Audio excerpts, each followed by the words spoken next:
Salamlar, hər birinizi xoş gördük. Bugün bizim simpoziyuma xoş gəlibsiniz. Simpoziyumuz Amasya Tarix, Dil və Kimlik Araşdırmaları adlanır. Söz veririk Amasya rayon icmasının sədri akademik Abel Məhərrəmova. Bugün hamımız üçün əziz bir gündür. Qurban bayramıdır, bayramınızı təbrik edirəm. O düşərli uğurlu olsun. İndi mən çox narahat oldum ki, bayram günü adamlar evində olur, eşiyində olur belə. Ancaq siz sağ olun ki, bu tədbirin, bu simpoziumun əhəmiyyətini dəyərləndirərək bura toplaşmışsınız. Sən üzümü gənclərə tuturam. Yaşlı nəsil evdə belədir də, onlar ərkələyib gələ bilər. Ancaq cavanlar gərək atasından, anasından icazə alsın, tələbə dostlarından icazə alsın. Ona görə hər birinizə təşəkkür edirəm ki, vaxt tapıb bu tədbirə gəlmişsiniz. Tədbir də tarixi bir məsələ ilə bağlıdır. Bir 6 il bundan qabaq soruşsaydılar ki, Qərbi Azərbaycandan adamlar bir yerə yığışa bilərmi? Mən deyərdim, yox. 5-6 il bundan qabaq soruşsaydılar ki, Ağbaba kölə cəmaatı bir yerə yığışa bilərmi? Xüsusilə gənclər yenə deyərdim, yox. Ancaq Allah'ın bu günə çox şükür ki, Prezidentimizin tarixi fərmanı, qərarı və təklifi ilə Qərbi Azərbaycana qayıdış konsepsiyası müstəvisində indi Qərbi Azərbaycanın bütün bölgələrindən 22 rayon deyək və bölgədə hamı bir yerə yığışa bilir. Və bunlar içərisində də ən çox yığışan Ağbaba kölə cəmaatı. Elə ay olmaz ki, bəlkə də deyim, bəlkə də elə həftələr olmaz ki, biz orada müəyyən mərkəzdə, yəni Qərbi Azərbaycan icmasının aparatında, mərkəzdə böyük salonda tədbirlər keçirtmiyor. Bu tədbirlər ad günlərlə bağlı olur, bu tədbirlər kitabların təqdimatı ilə bağlı olur, müəyyən konferanslarla bağlı olur. Yəni, hamı bir yerə yığışa bilir. 22 rayonun bütün nümayəndələri hamısı o mərkəzə yığışaraq fikir mübadiləsi aparırlar. Qayıdış konsepsiyasının müəyyən düşüncələrini ortaya qoyurlar, hüquqi bazası haqqında fikirlər söyləyirlər və s. Beynəlxalq konferanslar keçirir. Məsələn, keçən dəfə beynəlxalq konferansda 65 ölkədən hüquqşünaslar gəlmişdir. Ki, yəni biz düzmü hərəkət edirik? Beynəlxalq müstəvidə deyirlər ki, bəli, bizim hüququmuz var, Qərbi Azərbaycana qayıdaq. Beynəlxalq hüquq müstəvisində bu təsdiqlənir. İnsan harada doğulubsa, ora qayıtmaq imkanı var, orada yaşamaq imkanı var. İndi bax, bu düzdür, Dağlıq Qarabağda böyük qələbəmizdən sonra, indi demək olar ki, orada ermənilər yaşamır. Geri qayıdıblar. Ancaq hər gün televizor açırsan, bugün orada prezident parlament seçkisidir, daha sonra prezident yox, parlament seçkisidir. Bu parlament seçkisində görürsən ki, bir-birini üstələmək üçün Dağlıq Qarabağa qayıtmaq məsələsini, yəni buradan gedən ermənilərin qayıtma məsələsini gündəm kimi atırlar ortaya. Yaxşı soruşulur ki, onlar nə vaxtdan Azərbaycanda yaşayıblar? Onlar çox olsa Türkmənçay müqaviləsindən sonra, İranla Rusiya müharibəsindən sonra Azərbaycanı iki yerə böldülər. Bölən zaman çayın o tərəfi qaldı cənubda, bizə Şimal Azərbaycan dedilər və İranın, Rusun bir tarixi qərarı oldu. Baxmayaraq ki, bu bizim yadımıza elə Türkmənçay deyib keçirik. İranda yaşayan ermənilər hamısı Qarabağa köçməlidir. Yoxsa Qarabağda o vaxtda elə demişəm ki, o vaxtda Qarabağda bir erməni də tapmaq olmalıdır. Və təqribən deyək ki, 240-250 bundan sonra yavaş-yavaş tədricən, yəni onlar deyək 2 əsrdir orada yaşayıblar da, ən uzağı, ən çoxu 2 əsrdir yaşayıblar. Ancaq biz orada ömür boyu yaşamışıq, çox əsrlər boyu yaşamışıq. Nətər olur, 2 əsr yaşayan torpaq üzrə məsələ qaldırır, ancaq biz özümüz ömür boyu yaşadığımız torpaqlar üzrə məsələ qaldırmırıq ki, biz öz yerimizə qayıtmalıyıq. Niyə? Başa düşürük. Əgər beynəlxalq hüquq müstəvisində məsələlər həll olursa, deməli, iki tərəfli balans olmalıdır, iki tərəfli razılıq, tarazlıq olmalıdır. Əgər onlar bura qayıtmaq fikrindədirsə, biz ora qayıtmaq. Heç onlar bura qayıtmağa da düzgün deyil. Çünki bura onların torpağı deyil ki, qayıtsınlar. Ora bizim torpaqdır, dədə-baba torpağımızdır. Biz əsrlər boyu orada yaşamışıq, qayıtmalıyıq. Bu məsələnin bir tərəfi, xüsusən bu simpoziumda yəqin məsələlərə toxunulacaqdır, çıxışlar var, mən baxdım, çox maraqlı. Yəni bu tədbirdən qabaq da mən yoldaşlarla görüşdüm, müəyyən təkliflərimiz oldu. Və sağ olun ki, belə bir simpoziumu, konferansı təşkil edirsiniz. Şəmsi burada dünən də göstərdim. Bu kitabda ən uzaq yer, yəni bir tərəf Gürcüstan, bir tərəf Türkiyə, biz burada yaşamışıq. Azərbaycan bu hissədədir. Biz burada yaşamışıq. İndi buradan da Karsın arası olar 30 kilometr. Təqribən plus-minus 200 kilometr o tərəfə deyirik. Mən buradan da Kars'a baxmışam, Kars'dan da düzdür. Kars'dan baxanda buralar görünür, ancaq buradan baxanda Kars o qədər də görünmür. Yəni, və bu 22 rayonun içərisində də, bölgənin içərisində də ən çox Azərbaycanlı kəndi olan rayon, yəni əhalisi olan Amasya rayonu. Düzdür, Göyçə mahalı da olur, bəri mahal kimi götürəndə, ancaq rayon olaraq Amasya rayonu olur. Və biz oradan tədricən yavaş-yavaş deportasiya olunaraq müxtəlif yerlərə. Mənim özüm valideynlərim 3 dəfə deportasiyanı görüb, mən ancaq 2 dəfə deportasiya görmüşəm. Birinci deportasiya ilə gəlmişəm ki, sonra qayıda bilməmişik. Məsələn, o vaxt atamla anam müəllimə idi, Yerevandan, ana Yerevandan olduğuna görə orada işləyirlər. Göndərdilər birbaşa Mil Muğan düzünə, belə deyək də. Sonra müəyyən səbəblərə görə atam Martuniyə gedib, sonra da oradan getmişlər Ağdama. Və mən Ağdamdan adam olmuşam. Ancaq sonra o demək deyil ki, mən Ağdamdan olmuşam, Ağdamlıyam. Ancaq oradan adam olmuşam. Reallıq onu da qəbul edirəm. Ağdam Azərbaycanın ən dilbər düşələrindən biridir. Ondan da fəxr edirəm. Ancaq deportasiya hesabına gəlib olmuş. Mənim doğma torpağım Amasyadır, Ağbabadır, Şörəli mahalıdır. Və bəzən gənclər elə bilir ki, bu deportasiya siyasi bir sözdür. Siyasi söz deyil. Bəzən elə fikirləşir, deportasiya təmtəraqla, toyla, qaradurna ilə gətirib bizi vagonlara qoyub, bura yola salıblar. Çox çətinliklə insanlar o tavarlı vagon deyirlər. Yəni əşya daşıyan qatarlarda gəlib çıxıblar. Çox çətinliklə gəlib çıxıblar. Mənim yadıma gəlir, anamla atam ikisi müəllim olubdu. Danışıram 1948-49-un söhbətini, çoxdanın da görürsən qədər vaxt geçib. Araba ilə veşlərini daşıyanda öküz arabası nə olacaqdır? At arabası olanda ona qurğun deyirlər, öküz arabasına öküz arabası deyirlər. Öküz arabası möhkəm getmir, yavaş-yavaş gedir, ancaq əşya yapar. At arabası biraz sürətli gedir, əşya da apara bilər, ancaq sürətli gedə bilər. O vaxt at arabasına da hamıda olmurdu, öküz arabasına da olurdu. 48-ci ildə müharibədən sonra çox ağır vəziyyətlər olurdu. Bunları danışan ki, gənclər bilsin. Bəzən deyirsiniz ki, nə var belə də, indiki dövrə baxırsınız, deyirsiniz belə bir. Yaşlı nəslə hörmətlə yanaşmaq lazım. Bu nəsil çox əziyyət çəkirdi. Atamla anam yadıma gəlir, o şeyin üstə çox dalaşıblar ki, atam kitablarını, dəftərlərini götürüb özünə aparmır. Anamla deyim ki, bu bizə nərimizə lazım, biz beşimizi qoya bilmir, sən orta məktəb dəftərlərini götürürsən falan. Heç bir yadımdan çıxmır. O dava uzun müddət çəkdi ki, anam deyir ki, bax, bu bizə belə zülüm verildi, dəftər kitabını özündən götürdü, heç götürməyə yer yox idi. Bu da mənim yadımdadır. Yəni, elə şeyləri insan yaddan çıxartmamalıdır. O tarixdir. İnsanların ağır vəziyyətinə başa düşmək lazımdır. Həyatda yaxşı şeydən dərs almaq lazımdır. Pis şeydən yaxşı nəticə çıxır, onda adam qabağa gedə bilir. Yoxsa elə hər şey təriflə, göz yumulu yola verir, bu bir şey deyil. Bir prosesi gördün, hökmən onu analizlə nəticə çıxır.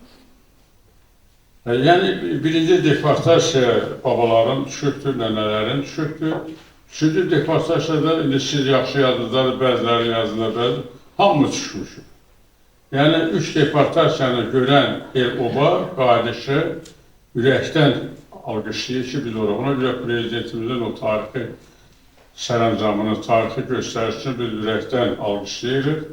Sağ ol deyirik və ondan sonra biz başlamışıq görüşməyə, əlaqələr yaratmağa və bu əlaqələrdə yaşlı nəsil oranı görübdür. Mən həmişə deyirəm, indi də bilsin nəzərinizə, bəzən də paxıllığım gəlir, görürsən dostlarım arasında Qubalıdır, deyir nəvəmi apardım, öz kəndimizi göstərdim. Lənkəranda deyir nəvəmi saldım, yanıma nəsrəmi apardım, Lənkəranda kəndimizdə oldu bir həftə. Bəs biz kim aparaq, hara aparaq? Hara deyək, düz danışmaq lazımdır, biraz çətindir. Biz də istəyərik ki, o oxuduğumuz məktəbə aparaq nəvəmizi, biz deyək ki, bax bu məktəbə getmişəm, bu çəmənlərdə, dağlarda çiçək dərmişəm, burada xirdə sürmüşəm, burada borana düşmüşəm, burada möhkəm külək olub. Yəni bunlar bizim təbiəti arpa gölünə aparmaq lazımdır, arpa sahəni qırağına aparmaq. Hər bölgənin özünün tarixi var, gözəlliyi var. Heç kim deməsin ki, Lənkəran, Quba. Məsələn, məndən soruşlar, mən deyim, ən gözəlliyi bizim rayondur. Ağbaba şörəyidir. Hələ öz doğulduğu torpaq onun üçün çox əzizdir. Ona görə mən çox şad oldum ki, Prezidentin bu sərəncamından sonra bütün rayonlar üzrə icra nümayəndəlikləri yaradıldı. Hər rayonun, deyək 22 rayonumuz var. Səhv 22 demiyoruz. 22 Qərbi Azərbaycan rayonu var. Və orada hər rayonun, bölgənin özünün icma aparatı var, icma strukturası var. Və orada da kəndlər üzrə adamlar bölünür. Məsələn, bizim Ağbaba Şörəyi rayonu üzrə 22 kənd var. Bizim yəni struktur, barda danışın da. 22 kənd var. 22 kəndin, hər bir kəndin icma rəhbəri var və hamı icma rəhbəri tabidir mərkəzi icma aparatına ki, biz rəhbərlik edirik. Burada da böyük struktur var, idarə heyəti var. Yəni biz bir qərar qəbul edərkən təkcə mənim fikrim yox, yığışırıq yoldaşlarla bu məsələni birlikdə həll edirik. Yaxşı kitablar buraxmışıq, burada oturan əyləşən yazarlarımızın çoxsunu dünən, kitablarını dünən Şəmsi Qocanın tarixi bir kitabını buraxdı. Bu kitabdan burada yoxdur, uşaqlara göstərək də bilsinlər. Baxırım. Gör, mənim maşınımda da ola bilər, mənim maşınımda olsun. Var. Onu uşaqlardan biləcək, biz tapsınlar, bunları belə şeylərə gətirin ki, bilsinlər ki, sizin ağsaqqallar, bizim dostlar, bizim ağsaqqallar bu məsələ ilə son vaxtda çox ciddi məşğuldur. Bu düşüncələr deyərək sizin simpoziuma mən dəyər vermək istəyirəm. Bunları siz bilməsəniz, elə biləcəksiniz ki, işlər yoxdur, bir dənə siz yığışmışsınız. Xeyr, bu silsiləli olan bir prosesdir. Siz də bu icmanın tərkibində gənclər qrupu yaratmışsınız, gənclər şurası daha doğrusu. Bu gənclər şurasına yaxşı rəhbərlik olunub, yaxşı təşkilatlanırsınız, mən buna çox sevinirəm, açıq danışım. Bu təşkilatlanmaya çox sevinirəm. Və mən niyə dedim ki, o nəvəsinin əlindən tutur, aparır. Biz yaşlı nəsil bundan sonra çox yaşasaq, hərəmiz 100 il yaşayaq. Ancaq həyatın özünün bioloji, hər kəsin bioloji bir ömür var. Düzdür, cavanlar qoy bilsin ki, alimlər tapır ki, 160 il bioloji ömür müəyyənləşdirirlər. Ancaq kim yarısına çatır, çox sevinir, biraz keçəndə biraz da sevinir, biraz keçəndə biraz da sevinir. Çünki ekoloji, bioloji, sosioloji, psixoloji o qədər problemlər çıxır ki, o 160 il o vaxt ki, nəzəri hesablamalar. Ancaq praktikada maşın da deyirlər ki, 500 min gedəndən sonra motoru xarab olur. Ancaq görürsən ki, 100 min gedəndə başlı xarab. Müxtəlif şəraitdir.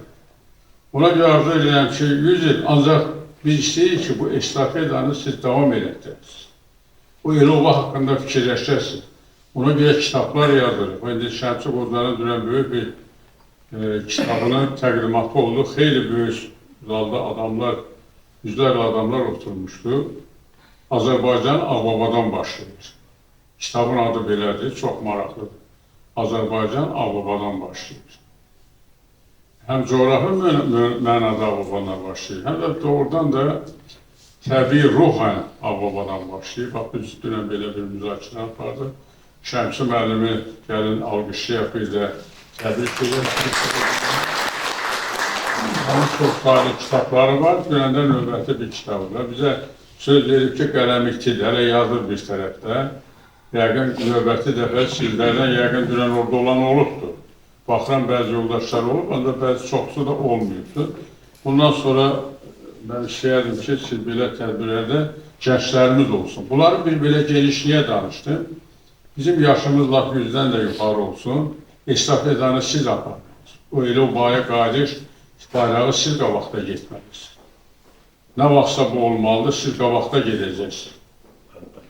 Ona görə siz əlaqə yaratmalısınız. Bir-bizi tanımadan bunu necə həll edirsiniz? Şəmsi müəllimin kitabını sizə tanış eləmək istəyir. Dünən bax, bu 2 saat bu kitabın müzakirəsini apardı. Yəqin oxuya bilirsiniz, Azərbaycan Ağbabadan başlayır, çox nəfis şəkildə çap olunubdur. Burada həm belə publistik məqalə, ən çox şeirlər Ağbaba haqqında, sonra insanlar haqqında, məkan haqqında. Dünən mən orada da dedim, Şəmsi müəllim akarsa intellektlə ruh arasında paralelliyi qoruyan bu kitabda yaxşı düşüncələr var. Dünən orada bir cümləni oxudum, indi olduğu kimi demək istəyirəm sizə. Cümləni açmadım. Şəmsi Qocanın dediyi, görsə kitabı oxumuşam, hamısı yadımdadır. Şəmsi Qocanın bir tarixi kəlamı var burada. Yazır ki, yurdunu unudan insan ruhunu itirmiş sayılır. Bu fəlsəfi bir düşüncədir. Biz də qeyd edirəm, yurdunu unudan insan ruhunu itirmiş sayılır. İndi mən gənclərdən soruşuram ki, sizin yurd əslən, kimdən soruşsa haralsa ata-babanın yurdunudur. İndi gələk biz o yurdu itirməyik. Deməli, ruhumuzu itiririk. Böyük silahımız var, ancaq başımız onu yaxşı idarə eləmir. Buna görə bu konferansda, sizin bu təşkil edəcəyiz konferansda mənim düzdür, bugün başqa bir tədbirimiz var. Bir neçə gündən sonra biz Şamaxı şəhərində yoldaşlar bilir. Aktivistlərdən bir neçəsini də dəvət edə bilir. Şamaxı şəhərində biz Aşıq İskəndərin Ağbabalının 100 illik yubileyini keçirdirik. Və bu kitabı da biz buraxmışıq. 100 illik yubileyini keçirir Şamaxıda. Deyərsiniz, bu dəqiqə biz Qərbi Azərbaycanda bunu Ağbabada keçirə bilmirik. Ancaq indi biz bunu məcburuq Şamaxıda keçirək. Niyə? Çünki Aşıq İskəndərin olan kənd Ellər kəndidir, deyilmi? Bəli. Ellər kəndin cəmaatının bir hissəsi Şamaxı rayonunda məskunlaşır. Bəli. Kəndin adı Qız Meydan kəndində biz fikirləşdik ki, və o düzənliyi elə götürür ki, bizim elə obaya oxşuyur. Orada bu Aşıq İskəndərin tədbirini keçirək və çox sayılı qonaqlarımız var. Bir neçə kitab da buraxmışım, burada da var. Aşıq İskəndərin tanıtım kitabıdır. İndi burada mən tapşırdım və ona görə biraz da gec gəldim. Tapşırdım, burada bugün hamıya paylaya bilmərik. Ancaq sonra nə qədər kitabımız qalacaq sizlərə verəcəm, söz verəcəm. Ancaq bugün 9-10 nəfər kim yaxşı çıxış edəcəkdir. Onlara o kitabı mənim tərəfimdən hədiyyə verilir. Eşidirsinizmi? Həm bu tanıtım kitabıdır ki, o kim olubdur. Həm də burada onun haqqında gözəl fikirlər yaradılır. Bir də o bizim, bilirsiniz, bu bizim axırıncı aşığımız olub. Ağbaba Şöləyin mahalının Aşıq İskəndər axırıncı aşığı olub. Və o aşıq misalında bizim aşıq sənətinin Ağbaba Şöləyində necə yayıldığı əks olunubdur bu kitabda. Türkiyənin təsiri, çünki bizim yaşadığımız yer Türkiyə ilə yarım kilometr, 1 kilometr olub. Ancaq Bakı ilə aramız 600-700 kilometr olub. Ona görə oxumaq istəyəndə deyək ki, yaxın yerə gedirlər oxumağa, yoxsa uzağa gedirlər. Yaxın da, kənddə də bir məktəbdən çıxırsan 10 illik yox idi, qonşu kəndə gedirik. Bizim də qonşu kənd Türkiyə olubdur, Qars olubdur. Ona görə əksər bizim inteqrasiya prosesi, biləsiniz bunu. Qars tərəfə daha çox olub. Nəyə ki, Azərbaycan tərəfi, açıq danışım. Məsələn, Şəmsi Qoca Gəncə Dövlət Universitetini qutarıb, elədirmi? Məsələn, mən fikirləşirəm ki, gərək bu istedadlı adam ən aşağısı Bakı yox, Moskva Dövlət Universiteti qutarıb. Yola görə Pulancaq Gəncəyə çatıb, gəlib Gəncəyə imtahan verib ora qəbul. Pulla yox idi, çətin idi. Şimdi elə belə baxırsınız. Yəni bu nəslə çox hörmətlə yanaşmaq lazımdır, çox hörmətlə yanaşmaq lazımdır. Bəzən biz daxilimizdə bir maraqlı misal vereyim. Məndə bir 20 illik rektorluq dövründə, dekan da, nə bilim, prorektorluq dövründə maraqlı hadisələrə rast gəlir. İndi bu, orada bir elmi kommunizm kafedrası var idi. O vaxt biz kommunizmi qurmaq istəyirdik. Biraz çox danışdım, ancaq danışmalıyım. Gənclərlə həmişə görüşmürəm. Biz kommunizmi qurmaq istəyirdik. Lenin yazırdı ki, Lenin, mən gedib bir inşaatörə soruşam, Lenin kimdir, bilmirlər. Bir qız əlini qaldırdı, dedi, babam ondan yazıb, deyir, yaxşı adam oldu. Biz Leninsiz məktəbə gedib, baxçıya gedərlər, məktəbə gedərlər. Lenin baba sağ olsun, hər tərəfi bağ olsun, nə bilim, əzbərdən yadımda. Onu deməsək, bizi götürmürlər. Heç piyanədə də keçişməyir, komsomol nədir? Yəni, o yolu gedir, bir parçalı sistem idi. Suslov nə deyirdi, o da gedirdi. Brejnev ona qulaq asır. Lenin yazırdı, kommunizmi bərabərdir, sosializm üstəgələ elektriklər. Ölkə elektrikləşdi, sonra da Allah Xruşovun evini yıxsın. O da gəldi, dedi, mən də təzələ kimyalaşma, biz ona görə hamımız kimyası oldu, onu da biləsiz. O vaxt kim kimyaya getmirdi, gülürdü. Hüquq fakültəsinə 2 dənə, 4, 2 dənə 3 keçirdi. Kimya fakültəsinə 4 dənə 5 keçmirdi. Hamı belə idi. Yəni, inanırdıq dövlətə, partiya inanırdı, partiyanın tələblə. Məsələn, mən hüquqşünaslı riyaziyyatçı olmaq istəyirdim, gəldim bu agitasiyaya görə kimyası oldu. Dövlətin tələbi var idi. Yəni, adam qulaq asırdı, deyirdi, medali istənsə, qoçaqla ged oraya ki. Yəni, qoçaqlıq getdik, başımıza da belə də uzun işlər gəldi. Bunları deməklə məqsədim ki, hər nəsil özünə məxsus keçim. İndi ona deyim, elmi kommunizmi kafedrası var, biz də elmi ateizmi kafedrası var. Elmi ateizmi qutaranda elmi kommunizm dövlət imtihanı verir. Əgər kommunizmi əzbər deməsən, sən 5 bəndini, sən kəsilirdin. 2 dəfə verirsən, kəsilirsən, 3 dəfə. Nə qədər tələbə məzun oldu, diplom ola bilmədi. Nə dedi?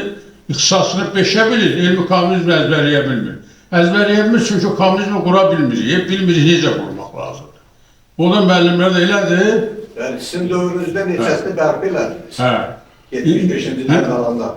Sizin dövrünüzdə rektor olanda, elmi kommunizmdən keçib diplom alabilməyən adamlar çoxsunu siz bərpa elədiniz. O vaxt mən niyə bərpa elədim? O vaxt deputat idi, mən də rektor, akademik deyildim, mən deyəcəkdim. Qanunu pozdum, açıq danışım. Qanunu pozdum, dedim, bunun nə günahı var? Kommunizmi qurulmadı, bunun üstündə, kommunizmin üstündə bədbəxt olub qalır. Bir gün görürəm ki, biri gəlibdir, qadın. Təşmurda gəlib, özdə deyib, mən tək danışmaq istəyirəm. Məhəmməd mənim bəşə yanında tək danışma. Deyirəm, ay xanım, burada nə tək, bir belə cəmaat var 60-70 nəfər, mən hara çıxım dedim, tək danışma. Dedim, baş qulağımı gətirəm, yavaşdırım, deyirəm, neyim də, görürəm, belə sapoklu zadda gəlib, paltolu zadda giribdir. Mən görürəm ki, həyəcan içindədir. Keçmişdən çox yaşı var. Dərs sənədir işləyir orta məktəbdə. Bunu qovurlar. Mən qiyabı oxuyanda filologiyada, sündü kursa spravka verib, buna dərslər veriblər. Yavaş-yavaş böyüdüblər, müəllim olub, direktor mavin olub. Deyir, indi mənim gəlib komissiya yoxdur ki, sənədim yoxdur da, ali savadım yoxdur, məni çıxardırlar. Deyir, məktəb heç, nəvələrimə demişəm, mən belə oxuyuram, mən belə strok olmuşam, mən belə nəsələr, indi mən neyiyim? Çox fikirləşdim və dedim, ay yoldaşlar, bunu elan eləməliyəm sizlərdə, başqa yol. Dedim ki, ay xanım, sənin 2 yolun var. Ya bizi məhkəməyə ver, deyirəm, bax, burada oturanlar hamısı elmi kommunizmdən 5 alıblar, qura bilmədilər. Ancaq mən bunlardan ağıl oldum, dedim, vaxtında mən deyirəm, bu iş düzələn deyil, ona görə heç oxumadım da, 2 aldım. Ya da dedim, biz sakitə sənə bir diplom verək, çünki o fən sənə bu dəqiqə lazımdır. Kommunizmi qura bilmirik, də azar bazarı qısa. Yəni, başımıza belə şeylər çox gəlib, ateizmlə danışıb. Yəni, biz yaşlı nəsil çox ağır proseslərdən keçib. Gəldilər ateizmi bağladılar. O vaxt ateizmi, yəni dinə qarşı vuruşurdun da, gərək dini tənqid eləyədin, Allahsızlıq filan fəsbəkən. O fərq ondan ötürü tədris oldu. İndi bu müəllimlər gəlibdir, müstəqil dövrdə gəlib din tarixini keçmək lazımdır. Yəni dinə səcdə eləmək lazımdır. İndi bunlar da qatarı sağa sürür, indi gərək sola sürsünlər, utanırlar sürmək. Və dedim, utanıb eləməyin, dedi, zamanın tələbidir. Sürmüşsünüz sağa tərəf, dini şeyləmişlər. Çoxsu da rəhmətə zədə getdi, açığını deyim, utandıqlarından bilmirdi. Ki, cəmaatın yanında ateizmlə danışırlar, dinə qarşı. İndi gəlib dini təriflər də bir hissəsi qaldı, davam elədi. Yəni, o cürə yaşamışıq, düz danışmaq lazımdır. Mən gənclərə onu deyirəm ki, indi məsələn, yaşlı nəsil, mən biraz çıxış edirəm, biraz çox danışsam da qoyuram, boşalım, bu cavanlar bilsin ki, biz elə belə yaşayalım. Yaxşı, məlumatlar. Bir daha çıxış edirəm universitetdə. Bir tələbə əlini qaldırdı ki, müəllim, dedim o vaxt bir ildə, 37-ci ildə universitetin 3 rektorunu gülləliyiblər. Birini qoyublar gülləliyiblər, birini qoyublar gülləliyiblər, bir ildə 37-də 3 rektor gülləliyiblər. Dedim, şəkillərini də vurmuşuq da baxarsın. Vaxt ki, mənim və demokratiya haradaydı, siz hara baxırdınız, bizə deyil. Deyirəm, o vaxt demokratiya mı var idi Stalin vaxtında? Əlini belə eləyəndə belə vaxtda generallardan yüzü getdi, buna getdi. Kim o səs çıxarda bilərdi? Yəni, biz o dövrdə yaşamışıq, bu çətinliklərdən ki, o filtrdən keçib gələn adamlar olmuş. İndi siz Allaha şükür müstəqil dövründəsiniz. Həm də o tarixə bir baxın ki, yaşlı nəslə çox hörmətlə yanaşır. İndi ən böyük problem yaşlı nəsillə gənc nəsil arasında olan düşüncə fərqləri. Disproporsiyası, açığını deyim. Uçurum var, uçurum. Kökünü gərək ailə balansı olsun da, kökünün başları gərək düz olsun. Ailə bir-birini başa düşsün, valideyn də sevilsin övladının uğurlarına, övlad da valideynin uğurlarına. Əksinə bəzən görürsən ki, bu müstəqillik dünya düşüncəsilə inteqrasiya prosesini özündə cəmləşdirir, başlayır ki, siz nə yaşamısınız, nə aləmdir, hər dövrün özünün tələbləri var, hər dövrün.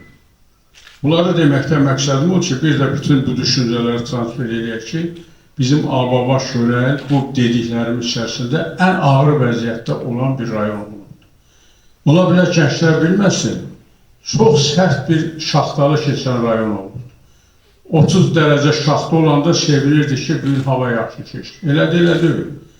35, 38, 42, düz mən 42-dən yuxarı görməmişəm, yalan danışırım. 46 da bəlkə olubdur, ancaq mən 42-yə qədər görmüşəm. Palto yox. Eşidirsiniz, indi nə var dublyon kalırsın palto? Palto yox. 30 dərəcədə ancaq pencək də yox. Necə getmək lazım? Bu kənddən o kəndə 10 kilometr. Get də, arxada da yazan Ruska mürəkkəb aparırsan. Saat 8-də imla həyatda inşa yazmalısan. Bu kənddən gedirsən o kəndə 10 kilometr. 36 dərəcədən çox yuxarı deməm, bax 30 dərəcə olsun. Qar 1 metr yarım, traktorda asır bir-birə, maşın gələndə gərək qarın içinə girəsən ki, maşın keçsin. Yaxşı nəsil onu yaxşı bilir. Elə deyil. Bunları sizə danışıram ki, bilin ki, bu yaşlı nəslə hörmətlə yanaşmaq lazımdır. Bax, elə vəziyyətdə biz gedirik saat 8-də inşa yazırıq. Ən çalışırdıq ki, mürəkkəb tökülməsin. O vaxt belə batırıb yazırsın da. Mürəkkəb elə doldururduq ki, az olsun, dolu olsa bəzən səhvliyə yol verirlər də, evdəkilər dolu edirdi. Gedir ki, Ağsarışlarla hamısı aləm qarışıqdır. Bunlar ona gəlsə bizim rayon biraz ağır rayon olurdu. Mənim atam universitetdə oxuyurdu, müharibədən qabaq oxumuşdu, sonra müharibəyə geçmişdi. Gələndən sonra Bakı Dövlət Universiteti texnikum qutarmışdı, universitetə girmişdi. Biz Güllücədə yaşayırdıq. Danışım 50-ci illərin əvvəli, 40-ın sonu, 50-ci illər əvvəli. Atam oxuyanda 2 dəfə qışda sessiya qiyabı oxuyurdu. 2 dəfə sessiya gedə bilmədi. Bunu qovmalıydılar. Yəni qış imtahan sessiyasına getmiyor. Nəyə görə getmiyor? Yol yox idi. Traktor yox idi ki, yol açsın ki, olsa piyada geçsin. 50 kilometr, 30 kilometr piyada geçsin. 2 dəfə adam müharibə iştirakçısı medali ordeni olduğundan Da toxunmadılar ki, də bunu belədir, sənət gətirməyə də yer yox ki, bir sənət gətirən qarb elədir. Kimdən alasan ki, qarb elədir? Yəni, bu insanlar belə yaşayır. İndi keçək biraz da konferans haqqında. Bunları ona görə dedim ki, elin obanın təsibini bilmək lazımdır. Yaşlı nəslə hörmətlə yanaşmaq lazımdır. Ancaq bununla bərabər əlbəttə inkişaf eləmək lazımdır. O səs, biz niyə inkişaf eləyə bildik? O səs şəraiti gördük. O zülmü gördük, çətinliyi gördük və düzgün qərar qəbul edirik. Müəllimlərimizdən öyrəndik. Gəldik Bakıya, oxudu, liderimizin vaxtına düşdü, Allah ona qəni rəhmət eləsin. Məsələn, şəxsən məni Moskva Dövlət Universitetinə göndərdi. Sonra orada müdafiə elədi, sonra doktorluq və yavaş-yavaş gəldi, həyatda özünü tapa bildi.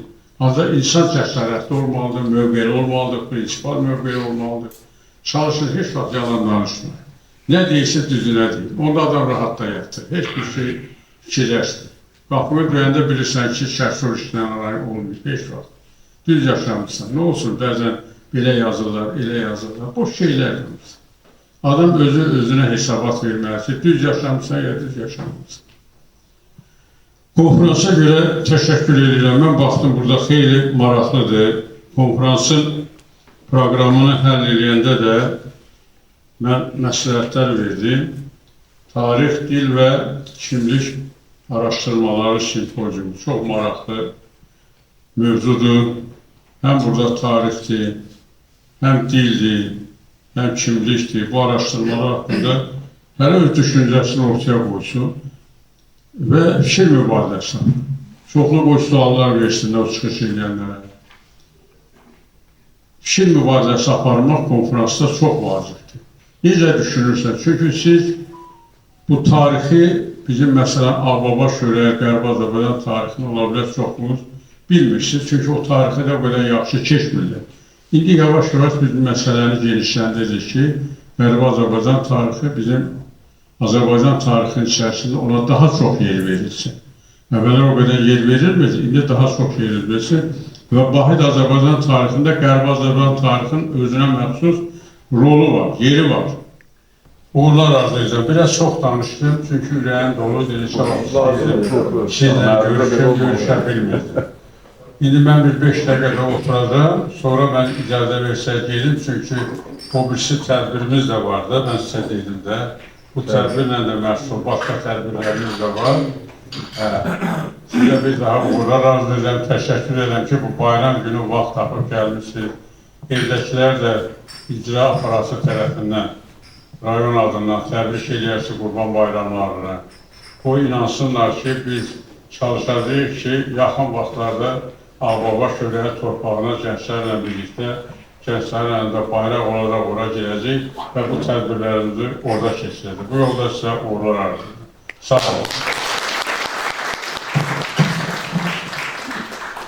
Abi mənim çox sağ olun çıxışınız üçün, gəldiyiniz üçün. Siz nə qədər uzun danışsanız da vallahi gənclər doymursun danışımızdan.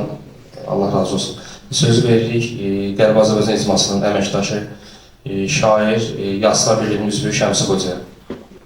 Hoş gördük hər birinizi. Rabbilərimin çıxışından sonra bəzi məsələləri təkrar eləməyə ihtiyac yox. Rabbilərim çox danışdım, gördüm, elə görürüm. Hətta yaşlı nəsil sizin o dünya görüşünüz və sizin həyat təcrübənizə yenə də ehtiyacımız var. Çox sağ olun. Qaldı bizim gənclərin təşkilatlanmasına, bizim gənclərin bu mövzuda, məhz tarix, kimlik mövzusunda çıxış eləməkləri, o ən az bir çıxış mövzusu üçün hazırlaşmaları istərseniz onlar getdilər Ağbabanın şöhrəyini tarixinə başvurdular, faktlar topladılar. Bu konferansın adı göstərir ki, o çıxış edəcək gənclər istəməsə belə məcburdular ki, təzədən ya yaşlı nəslə müraciət eləsin, ondan nələrsə soruşsun və yaxud mənbələrə müraciət eləsin. Elə də oldu, elə də mi? Axtardınız, aradınız, fikirlərinizi cəmləşdirdiniz ki, biz ayın 27-sində gedib Amasya, Şöhrəyi, Ağbaba illərinin tarixini dövründən və kimliyimizdən danışacaq. Bu onu göstərir ki, biz nəsildən sonra siz gələcək nəsil tariximizi bizdən də yaxşı araşdıracaqsınız. Kimliyimizi bizdən də yaxşı öyrənəcəksiniz və təbliğ edəcəksiniz. Əks təqdirdə Bayaq mənim nümunə çəkdi ki, Şəmsi Qoca deyir ki, torpağını unudan ruhunu itirmiş hesab olunur. Əks təqdirdə o vəziyyətə düşə bilərsiniz. Ona görə də biz nəyi unutsaq da o torpağı unuda bilmərik. Üzr istəyirəm, burada dünən o poemada da, o dastan poemada deyir ki, məni unut, oğluna müraciətlə deyirəm. Məni unut, ağbabanı unut, oğul, vətən Eurobadan başlayır. Azərbaycan ağbabadan başlayır. Yəni, bizi unuda bilərsiniz. Bizim unudulmağımız faciə deyil. Ama ağbabanın şöhreyini unutmaq, artıq ruhunuzu itirmiş olacaqsınız. Ona görə də hər birinizə ata kimi, əmi kimi tövsiyə edirəm. Necə biz özümüzdən böyüklərə, ağsaqqallarını, bizdən ağsaqqalı diqqətlə qulaq asırıq, onun tapşırıqlarını yerinə getiririk. Niyə eləyirik bunu? Çünki onun həyat təcrübəsi bizimkindən çoxdur. İdarəçilik təcrübəsi bizimkindən çoxdur. Özü bir məktəbdir. Hanımların özü bir məktəbdir. O ona diqqətlə niyə qulaq asır? Təcrübəsini öyrənir. Və biz öyrəndiyimiz təcrübəni sizə öyrədirik. Bax, bu yolu, bu qaydada bizim ellərin adət-ənənəsi ilə görə gəldiyimiz o bizim genetikamızda, genimizdə yazılan kodlar var ki, onu qorumaq lazım. Necə bizə ötürülür? Deyəlir, məndən 12 yaş, 15 yaş büyüdü. Mesela 15 yaş. Yox, məni çox pozulmur. 6-7 yaş. 10 yaş. Yaş 5 yaş. 5 yaş. Ancaq indi söhbət ondan getmir. Yaş o şərti şeydir. Mənim üçün illərin rəqəm sayı yox. Yaşanmış ola bilər ki, abirlərim, məsələn, mənim hesabımda 700 yaş. Çünkü aşık minaya değer, halın minaya değer. İl var bir güne değmez, gün var minaya değer. Haber müəllimin ömrü elə mərhələlərdən keçir ki, onun saniyəsi bəzi adamların ömründən 1000 dəfə artıqdır. Kəfənə bir gün yaşayır, bir. Ama o bir güne insanın 70 ilə sığdırdığı hakkısanın hamısı bir gün içinde. Kəfənə ömrüdür. Ama bəli, bu mənada mən deyirəm 700 yaşı varmış. Bu yaşı belə dəyərləndirmək lazım. İndi biraz ben şairliyimə sala bilərəm, onu bədii boyalarla deyirəm, o başqa şeydir. Amma reallıq məntiq onu deyir. Ben 65 il yaşamışam, 65 qətilik bir iş görməmişəmsə istəyirsən, indən biraz 200 il yaşayım. Kimə lazımdır? Çox iş görmüş, elə demədim. Nəfsə başqa bir var. Yani deyirəm ki, hayatta bizim gördüğümüz, sizin göreceğiniz işler sizin ömrünüzü təyin edəcək. Bir var biyoloji yaş, beraber müəllim dedi. Bir de var ki, ruhani yaş, senden sonraki yaş. Bir də tarixləşmə yaş. Bəli, tarixləşmə var. Azərbaycan tarixində kimlərin adı olacaq? Bax, baxın, indi mən bu dəfə hörmətli akademikimizə dedim və dəstək aldım. Çünki o məsələlərin layihə irəli sürdüm. Dedim ki, mən bir yerdə görmüşəm, onu istəyirəm burada deyiləyək, siz gənclərin köməklə. İndi bugün müzakirə edəcəksiniz. Tariximiz, kimliyimiz, ərazimiz, biz orada kim olmuşuq, biz orada nə vaxtdan məsullaşmışıq. Və indi onların hamısını bir sənət toplusunda yığmalıyıq. Onun adını Vacib Ağbaba Şöhrəyi ilə ensiklopediyası. Bütün Ağbaba Şöhrəyində Qarapapaq türklərinin, biz Qarapapaq türkləriyiz. Qarapapaq türklərinin Ağbaba Şöhrəyində məskunlaşmasından ta bu günə qədər bizim kimimiz olub, neyimiz olub, adət-ənənəmizdən tutmuş, hamısını sənədləşdirəcək bir ensiklopediya yaradıq. Bunun nəyisi? hamımızın evində onun bir dənə olmalı. Sənin nəvə vərəqləyəcək Şəmsi Qoca kimdir? Aşağı hərfində görəcək burada bir Şəmsi Qoca var. Bu kim oldu? O baxacaq. Bu kimi Kur'an kəsdi. Kimdir Şah İsmailov? 30 bu tarix üzrə fəlsəfə doktoru olub, Görlüdən olubdur. Nə bilim, bu əsərləri var, Məhəmməd İmamonun bu əsəri var. Bir də zamanlı. Uşaqlar deyirəndən, müəllimdə bizdən müraciətlə uşaqlar demiş. Bir də fəxr olması adamlarımızla fəxr eləmək lazım. Mən yeri gəlir, bəzən əslində düz edirəm. Bir məsələdə abim mənimlə məsləhət eləmədim. Deyirlər, elə deyil, mən məsləhət eləyəndə deyəcək, deyil, bu cəhənnəm olsun. Amma bu dəfə bu çayı mən keçəcəm. Dedim və keçdim. Bəzi ağzına yiyəli eləyə bilməyən, nadan, nə bilim, hansısa sağ əli birinin sol cibində olanlar bizim fəxr olması adamlarımız haqqında ağzına gələni danışır. Elə də susun. Qəti susmaq olmaz. Çünki o keçmişinə, o Rəsul Həmzatov əcrahlıq elədi o vaxt. Amma onun bir yaxşı sözü var. Deyir, keçmişində tapancadan ateş açarı gələcək topa tutar. Bunu da yadınızda çıxarmayın. Tarixinə, keçmişinə əyri baxan adamı sabah o tarix özü topun lüləsində məhv eləyəcək. Ona görə siz gənclərə üzünü tuturaq. Belə məsələlərdə çəkinmək, utanmaq lazımdır. Çünki biz deyirik ki, özümüzdən tarix yazmaq falan. Biz olanı deyirik. Bu Abel Məhərrəmi, bu Şəmsi Qoca, bu da sən.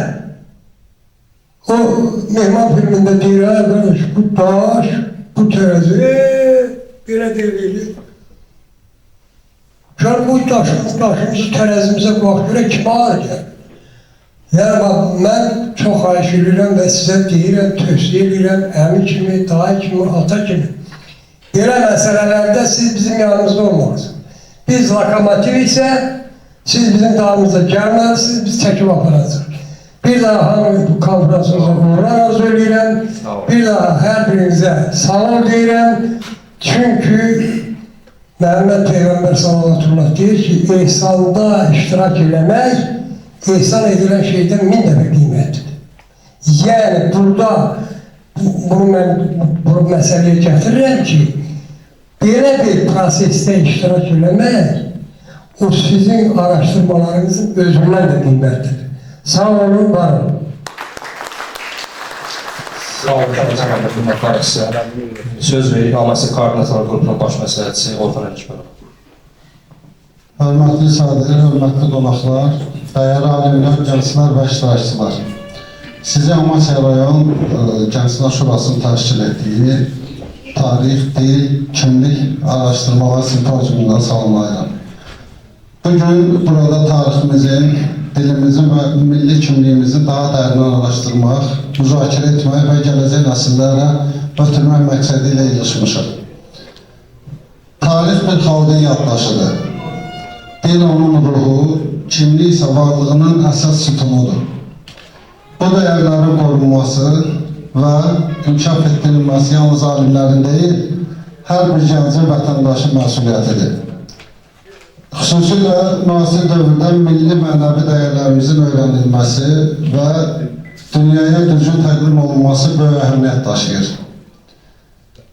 Qərbi Azərbaycan mövzusu müasir Azərbaycan elminin prioritet istiqamətlərindən biridir və bu sahədə sistemli, elmi əsaslara söykənən tədqiqatların genişləndirilməsi, tədbirlərin keçirilməsi dövlət siyasətinin mühüm tərkib hissəsidir. Azərbaycan xalqı birlik və həmrəylik sahəsində 2-ci Qarabağ müharibəsini bu gənclərin sahəsində işğaldan azad etmişdir. Bu gənclər içərisində bizim Amasya rayonundan şəhidlərimiz və qazilərimiz vardır. Mən dəvət edirəm ki, bir dəqiqəlik sükutla şəhidlərimizi yad edək.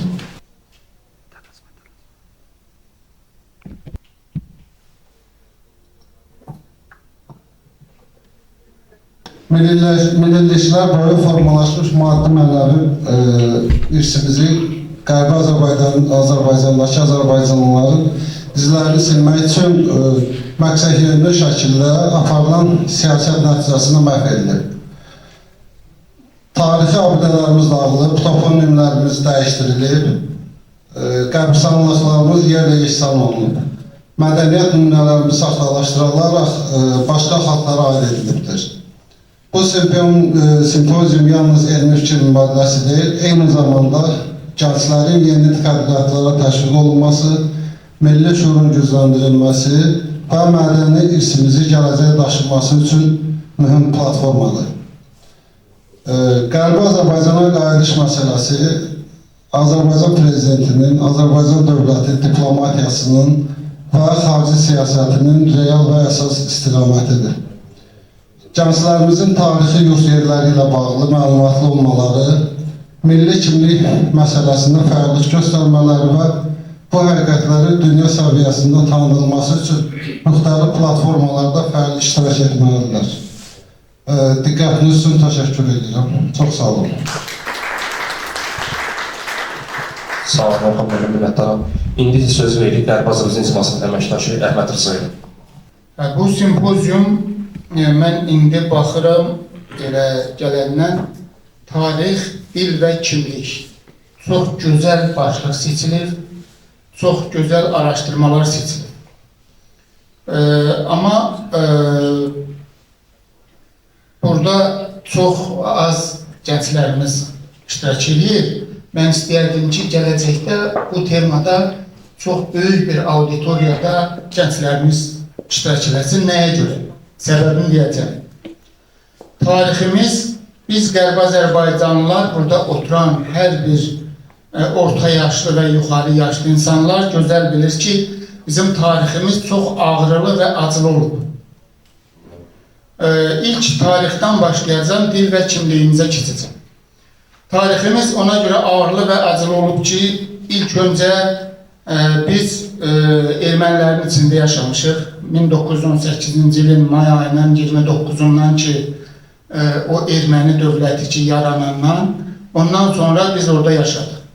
Və orada, düzdür, Sovet hökuməti hər şeyi parıltılı göstərsə də, hər birimiz ermənilərin pisliklərini gördük. Bu bizim tariximizdir. Düzdür, həyatda o gözəl günləri yaşayanlar da oldu. Mən sizə bir olmuş əhvalatı demək istəyirəm. Mən Xızı rayonunda rabitədə işləyəndə bu Rabitə Nazirliyinin bir müfəttişi var idi, Əzim kişi. Yaşlı kişi idi, bir 70 yaşından yuxarı olardı, 72-73 yaşında. Bu hər il rabitəni gəlirdi yoxlamaya. İçəri gələn kimi ilk öncə bir ürəkdən gülürdü, sonra da o sənət olan o seyf deyildikdə, seyfi peçatlayırdı, sonra gəlirdi, görüşürdü. Birinci sözü Əzim kişinin o olardı ki, Allah Sovet hökuməti qurana qəni-qəni rəhmət eləsin. Mən də bu Əzim kişidən soruşanda ki, ay Əzim kişi, sən niyə bu Sovet hökumətini qurana rəhmət oxursan? Deyir, mən bir kasıb, nə bilim, bir yetimin biriydim.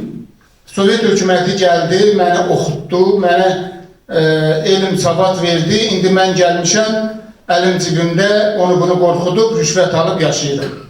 Bunun tarixi bunun üçün çox xoş olur. Amma bizim Qərbi Azərbaycanlıların tarixi çox acınacaqlı olur. Yəni, burada yeni bu cavan oğlanla biz söhbət elədik, əsli Çaxmaqda olub, Şulaverdə yaşayıblar, Gürcüstanda yaşayıblar, babasını və babasının atasını tanıyır.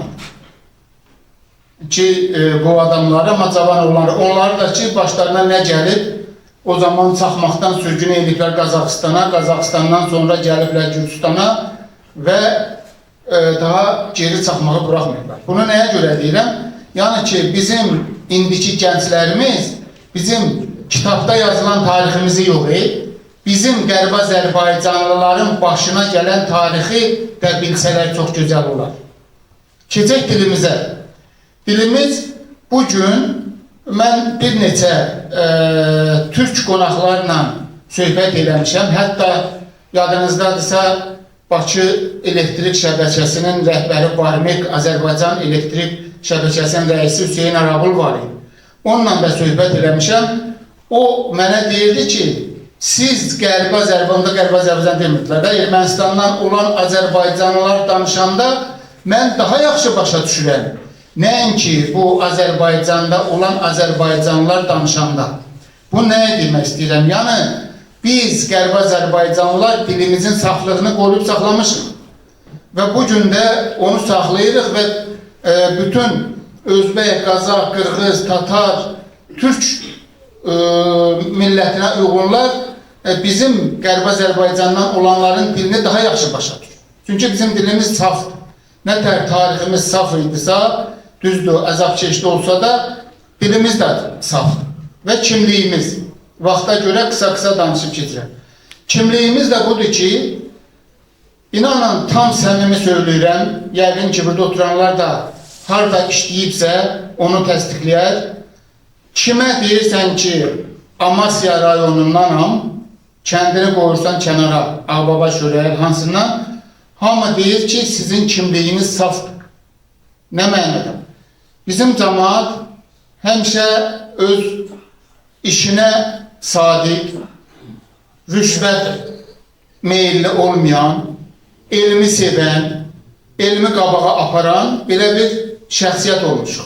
Hamımız. Burada oturan bizim alimlər də, hətta burada olmayıb o yüksək səviyyədə işləyən bizim el oğullarımız da hamının kimliyi təmizdir. Mən hələ bu günə qədər elə bir Ağdamlı, elə bir Lənkəranlı, elə bir Qubalı, elə bir Xızılı görməmişəm ki, deyək ki, mənə filan vaxtı bir Amasyalı rast olmuşdu, onun əməli yaxşı deyil idi, işi yaxşı deyil və s. və ilax. Bu da bizim kimliyimizi təsdiq edir. Və ona görə də bugün bu araşdırmaları qoyub simpozium keçirdiyinə görə mən sizə təşəkkür edirəm. Abil müəllim də indi gedəndə dedi ki, bu simpoziumu qiymətləndirin. Çünki bu gözəl bir seçim elədir. Və bir daha, burada oturanlara bir daha üzümü tuturam ki, biz, şəxsən mən öz adıma deyirəm, mən Amasyalı, Şörəyli, Ağbabalı olduğum üçün fəxr edirəm. Və cavanlar, siz də fəxr eləyin. Mən bütün qohum əqraba, hətta nəvəm, üzr istəyirəm, nəvəm 5 yaşındadır. Bağçada soruşublar ki, sən haralısan deyib, Küllü bulaqlı. Küllü bulaq da deyədir, Küllü bulaqlı. Yəni ki, siz fəxr eləyin ki, siz Qərbi Azərbaycanlısınız. Siz fəxr eləyin ki, siz Amasyalısınız. Siz fəxr eləyin ki, siz bugün bunu yaşatmaq istəyirsiniz. Çox sağ olun, təşəkkür ediyorum. Sağ olun, Əhməd müəllim, çox sağ olun. İndi isə keçirik simpoziumun elmi hissəsinə söz veririk. Simpoziumun təşkilat komitəsinin sədri, İqtisad üzrə fəlsəfə doktoru Sahib Ramazanlı. Auditoriyalarda çox çıxış etdiyimiz üçün artıq belə zallara alışqınız, icazənizlə mikrofonsuz çıxış edəcəm.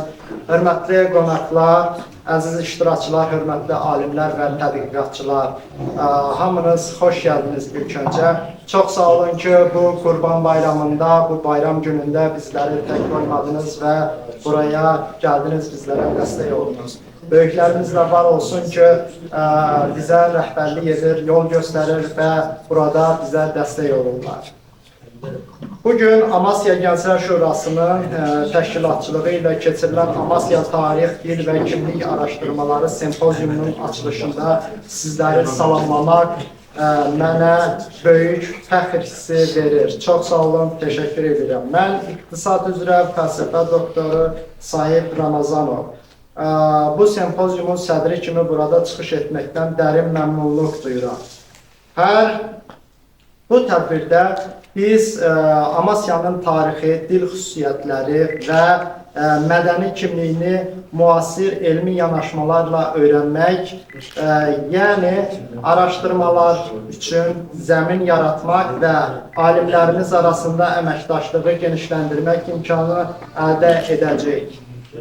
Bu sempoziumun təşkilində əməyi keçən Amasya Gənclər Şurasının rəhbərliyinə və üzvlərinə dərin təşəkkürümü bildirirəm.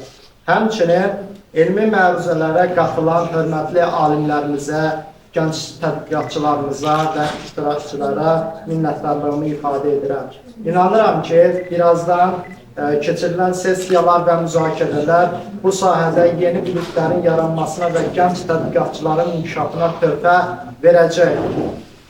Hamınıza səmərəli iş, məhsuldar, müzakirələr və uğurlu sempoziumlar arzu edirəm.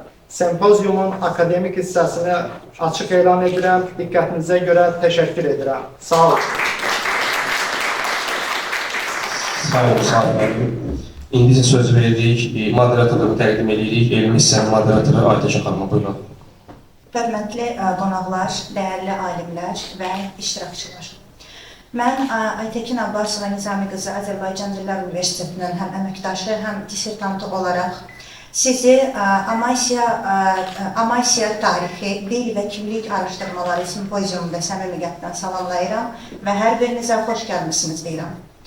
Amasya Gənclər Şurası tərəfindən təşkil edilmiş bu simpozium tarix, dil və kimlik kimi mühüm elmi və mədəni anlayışların araşdırılması baxımından xüsusi əhəmiyyət daşıyır.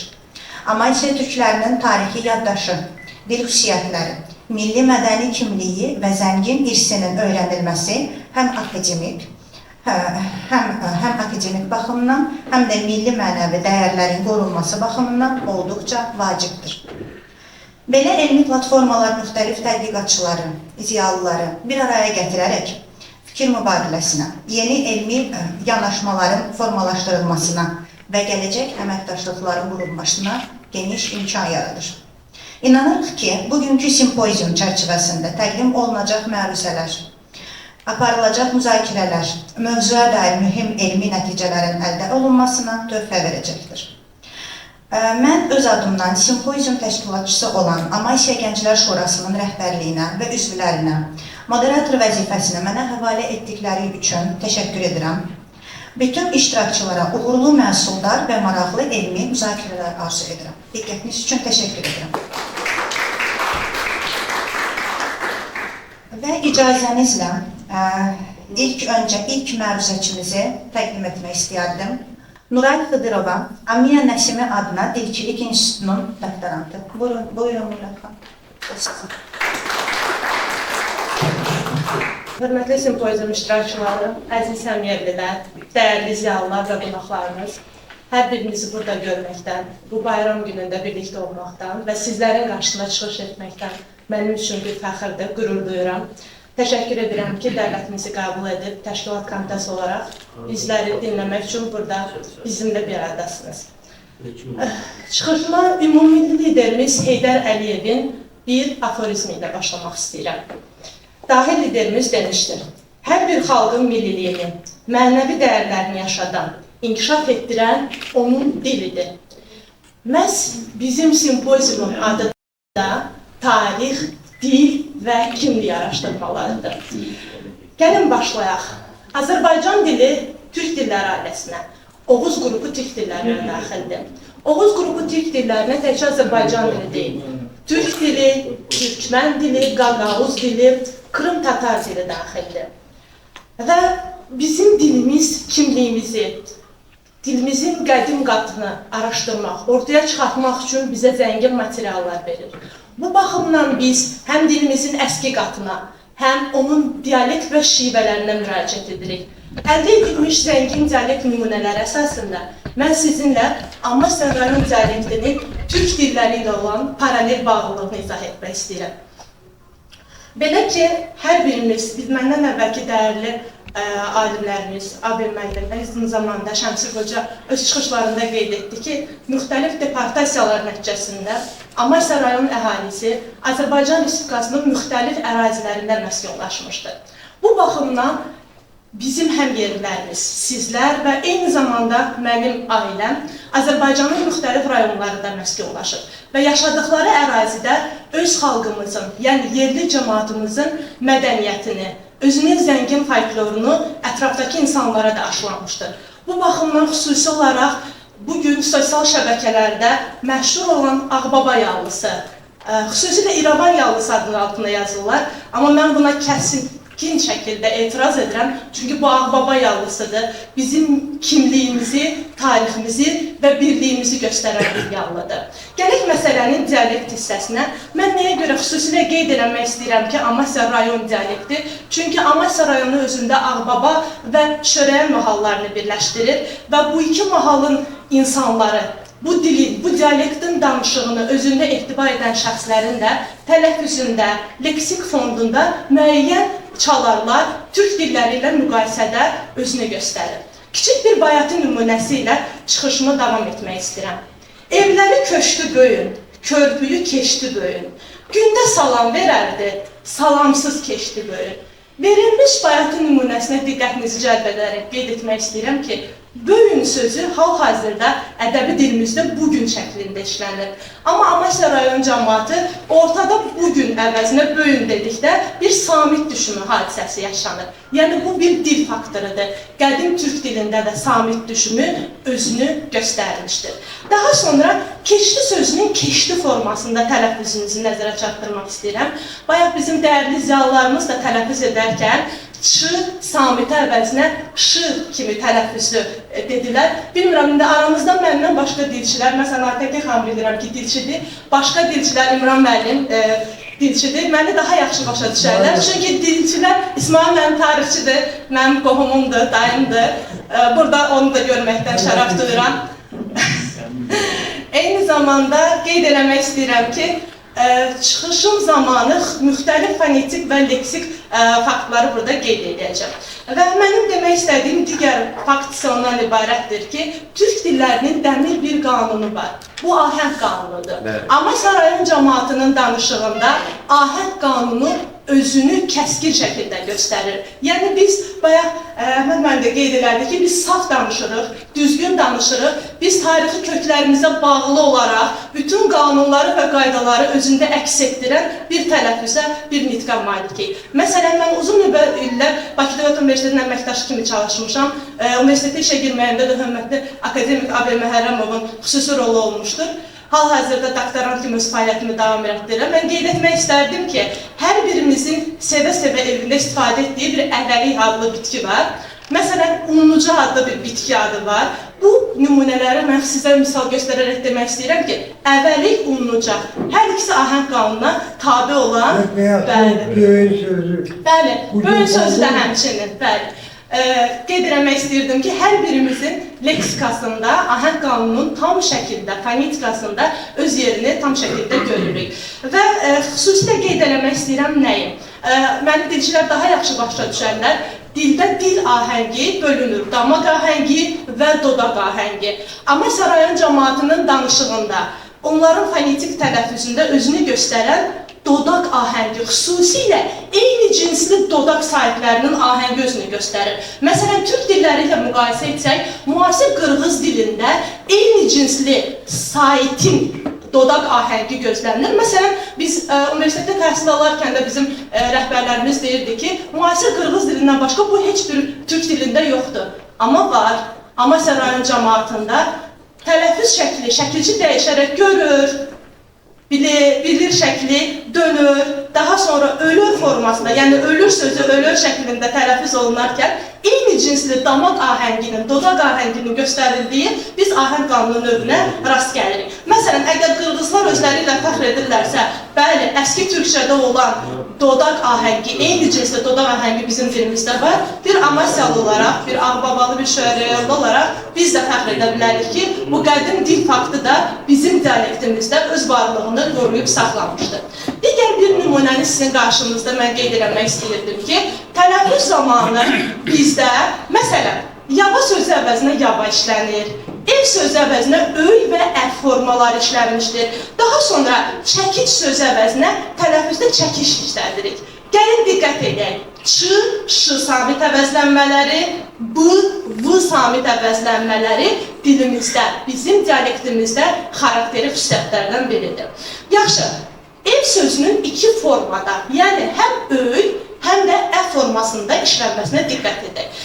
Bilirik ki, deportasiyaların nəticəsində eyni zamanda əhalinin yerinin dəyişməsi və bizim dəyərli alimimiz Aslan müəllim Bayramovun da apardığı tədqiqat işinin içərisində qeyd olunur ki, əslində tədqiqat işinin adını qeyd etməsəm bir dilçilik kimi mənə aid olar. Aslan müəllimin Azərbaycan dilinin Ağbaba şivəsi adlı kitabında qeyd olunur ki, Ağbabada, yəni Amasyada müxtəlif rayonlardan, məsələn, Mehridən, Sisiyandan, İrəvandan, hətta Naxçıvandan rəhbər vəzifələrə şəxslər təyin olunmuşdu. Onlar özləri burada təkcə işləmirdilər. Yəni, partiya rəhbəri, savxoz və kolxoz rəhbəri olsalar da, bununla yanaşı idarə etməklə paralel, onlar öz nitqlərindəki tələffüz qaydalarını da bizim dialektimizə təsirini göstərmişdir. Məsələn, hal-hazırda Azərbaycan dilinin dialektoloji atlasında qeyd olunur ki, E saytının Ə saytı ilə əvəzlənməsi Cənub qrup dialektlərinə məxsusdur. Yəni, hal-hazırda Naxçıvan qrupu dialektlərində, tarixi İrəvan torpaqlarında ev sözü Ə şəklində tələffüz olunur. Bunu digər türk dilləri ilə müqayisə eləsək görərik ki, eyni zamanda bizim dilimizlə yanaşı E-nin Ə şəklində tələffüzü Özbək dilində də mövcuddur. Daha sonra mən sizə qeyd eləmək istəyirdim nə ilə bağlı? Tarixi sağır nun səsi. Belə ki, 1918-ci ildə AXC yaradılarkən əlifba təsdiq edildi və hal-hazırdakı əldə olunan sənədlərdə də qeyd olunur ki, sağır nun səsi rəsmi hərf kimi həmin əlifbada öz əksini tapmışdır. Lakin 1920-ci ildə Azərbaycanda SSR, yəni Azərbaycan Sovet Sosialist Respublikası qurularkən sağır nun samiti əlifbadan çıxarılmış, normal, bizim hal-hazırda N deyə tələffüz etdiyimiz səs əvəz olunmuşdur. Bəli, hər biriniz deyə bilərsiniz ki, N-nu bizim də tələffüz edirik. Biz tələffüzümüzdə sağır N-nu yenə istifadə edirik. Çünki hər biriniz danışarkən tam diqqət etməsəniz də, dilçilər xüsusilə bunu daha tez istəyirlər. Bala, sana tipli sözlərdə, qonşunuz, atanız tipli sözlərdə biz sağır N-nu, əski Türk əlifbasındakı səsi görürük. Nəyə görə mən sağır N-nu xüsusi qeyd elədim? Çünki bilənlər bilir, aramızda çox hissə, yəni ali təhsilli insanlar, İsmail müəllim də başlar tarixçi alimimiz olmaqla məni təsdiq edir ki, Orxon Yenisey abidələri qədim türklərin ilk yazılı abidəsidir. Və buradan Wilhelm Thomsonun adını xüsusilə qeyd eləmək istəyirəm ki, 1893-cü ildə Orxon abidələrinin dilini araşdırarkən o 4 söz oxumuşdu. Bunlardan biri Tengri sözü idi. Həmin Tengri sözü hal-hazırda Tanrı şəklində bizim dilimizdə işlənir. Tengri sözündəki o n-ı sağır nun səsidir. Qədim, əski türklərin varisi olan, onların varlığını, dilinin faktını göstərən bir səsdir. Daha sonra sizə nəyə qeyd etmək istərdim? Təbii ki, Amasya rayon cəmaatının dilində, yəni bizim dialektimizdə sağır nun səsi təkcə söz kökündə yox, həm də şəkilcidə özünü göstərir. Yəni, həmin o tanrı sözü bizim şivəmizdə tanrı şəklində, ayrı sözü anrı şəklində, daha sonra dans yeri, dan yeri formatında dilimizdə tələffüz olunur. Bundan başqa şəkilçilərdə sağır nunun tələffüz formasına biz rast gəlirik. Məsələn, qeyd eləmək istəyirəm, sürünün, qonşunuz, mana, sana tipli ifadələrdə də sağır nun öz varlığını dialektimizdə, şivəmizdə qoruyub saxlanmışdır. Digər samit əvəzlənmələrinə gəldikdə, yəqin ki, hər biriniz mənimlə razılaşarsınız. Məsələn, Ruqiya adlı qızların adı daha çox köhnə nəsil tərəfindən Urquya şəklində tələffüz olunur.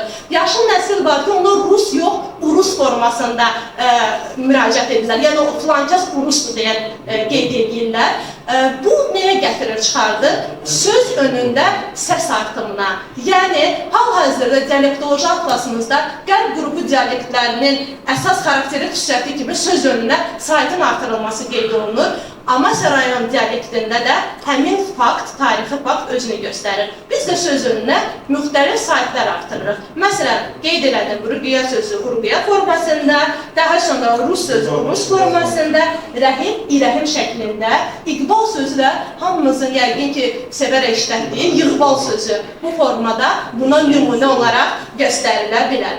Fonetik nümunələrin əslində sayını çox artıra bilərəm, amma çıxışımın məhdudluğunu və vaxt azlığını nəzərə alaraq mən leksik fonla bağlı da qısa bir məlumat vermək istəyirəm. Təbii ki, dilimizin qədimliyini göstərən bizim əski türk leksikamızdır. Amasya rayon cəmaatı, abi mən də qeyd elədi, digər şəxslər də qeyd elədi, biz Türkiyə ilə sərhəddə olan və dəniz səviyyəsindən 2000 metrdən də çox yüksəklikdə olan bir ərazidə yaşamışıq. Dilimizin saflığını, qədimliyini göstərən digər faktordan ibarətdir ki, biz başqa dilin bizə təsirini, yəni mənfi təsirlərinə icazə verməmişik. Məsələn, qeyd eləmək istəyirəm ki, bizim ərazi olaraq Çıldır, Ərdahan, daha sonra Qars vilayətləri ilə və onun kəndləri ilə həmsərhəd olması Azərbaycan Ağbaba şivəsinin, Ağbaba dialektinin də eynən Qarsda başa düşülməsi, Qars cəmaatının da bizimlə eyni şivədə danışması və onların çox yaxşı anlaşılması deməkdir. Bir toplum halında, yəni eyni coğrafiyada yaşayan insanlar eyni cür danışır, eyni leksik fonda malik olurlar. Və qeyd eləmək istəyirdim ki, bizim rayonumuzda, yəni Amasya rayonunda coğrafi və tarixi relyefin icazə verdiyi təqdirdə insanlar müxtəlif təsərrüfat sahələri ilə məşğul olmuşlar. Məsələn, əkinçilik, qeyd edərdim, maldarlıq, bu baxımdan arıçılıq, toxuculuq, quşçuluq, balıqçılıq, xüsusilə arpa gölü ətrafında yaşayan kəndlərdə insanların balıqçılıqla məşğul olması onların xüsusi həyat tərzini təşkil etmişdir. Və son olaraq mən nümunələrin sayını artıra bilərəm, amma çıxışın vaxtın məhdudluğunu nəzərə alıram. Təşəkkür edirəm hər birinizə və sonda demək istəyirəm ki, dilimiz kimliyimiz, varlığımız, sübutumuzdur. Dilimizin saflığını qoruyub saxlamaq bizim borcumuz, sonraki nəslə ötürməkdə hər birimizin ziyalı, vətəndaş fərqi yoxdur, hər birimizin borcudur. Diqqətinizə görə minnətdarım. Biz bugün Amasya ziyalılarına bura dəvət edelim ki, gənclərlə olaraq tanısın, bəzilərimizə söz verilmədi, üzürlü sayın. Burada İsmail müəllim iştirak edir, İsmail Tanrıverdi, Bakı Dövlət Universitetinin Elmləri Araşdırma Mərkəzinin direktoru Tanrıverdi. Abdüləli müəllim çıxış edir. Abdüləli müəllim Qərbi Azərbaycan icmasında məsul vəzifədə və Qərbi Azərbaycan icmasını quranlardan biridir. Əziz Ələşbərin ən yaxın silahdaşıdır. İmran müəllim burada da şair, Güllüblaqlı. İmran müəllim bütün arasından tədbirlərdir bizim yanımızda da çox sağ olsun. Həmçinin bundan sonra yanımızda. Var olurlar müəllim. Həmçinin. Futbol çempionatı keçirdik. Püşkətmadan tutulmuş da bütün tədbirlərdə yanımızda olur. Bilir və cavanlaşmaq. Şahid İsmail müəllim buradadır. Xoş gəlib, salamlayırıq. Tacir müəllim buradadır, Tacir Səmimi. Tacir müəllim Amasya'nın top köçmə sahibimidir. Yəni, Amasya'nı mən deyərdim ki, Tacir müəllim qədər araşdıran ikinci bir alim mən tanımıram. Folklorşünası sayəsində. Vahid müəllim Bakı Dövlət Universitetinin kafedra müdürüdür. Və sonunda Nazim müəllim, Professor Nazim Şamilov, Bakı Dövlət Universitetinin Nazim müəllim Bakı Dövlət Universitetinin ən sevimli, ən hörmətli müəllimlərindən biri olub. Mən Nazim müəllimi necə tanımışam? Nazim müəllim 3-4 dəfə universitetdə keçirilən ilin ən yaxşı dekanı qalib olub. Mən elə tanımışam Nazim müəllimi. Sonra arxada əyləşiblər, Uzukətdən Ramil Tanrıverdi tarixçi, salamı yetişirlər. Bir də Uzukətdən Vahid müəllim, fizik alimi, sizi salamlayıram. 10 dəqiqəlikdə çay fasiləsinə ayrılırıq. Elmi hissəmizin ikinci hissəsinə start veririk, buyurun. Elmi hissemizin ikinci hissəsinə keçid etmədən əvvəl, hörmətli məruzəçilərimiz, xahiş edirəm ki, reglamentə riayət edək. 5-6 dəqiqədən çox olmasın, çox xahiş edirik. Və növbəti iştirakçımız Ana Həmidov, tarix üzrə fəlsəfə doktoru, Bakı Dövlət Universitetinin tarix fakültəsi müəllimi. Buyurun, Ana Həmidov. Salam, hörmətli həmvətənlər, dəyərli xanımlar və bəylər. İlk öncə hər birinizi Müqəddəs Qurban Bayramı münasibətindən təbrik edirəm və simpoziumun bu dərəcədə mötəbər təşkilindən dolayı əməyə keçən hər kəsə öz təşəkkürümü bildirirəm. Mənim məruzə mövzum Ağbaba Şorayel bölgəsi tarixi Azərbaycanlıların irsi və deportasiya mərhələləri adlanır.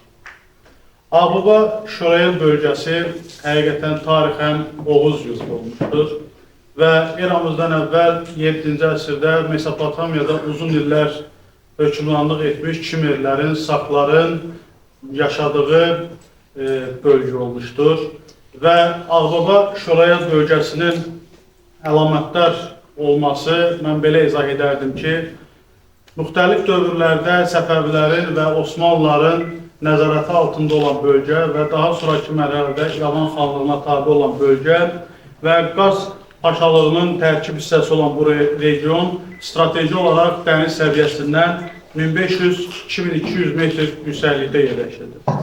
Və xüsusilə heyvandarlığın və əkinçiliyin əsas məşğuliyyət sahəsi olduğu bu bölgə eyni zamanda mühüm 2500 kilometrlik Arpa çay və mühüm su hövzəsi olan Arpa gölü ətrafında əsrlər boyu köklü bir türk-müsəlman mədəniyyəti formalaşmışdır.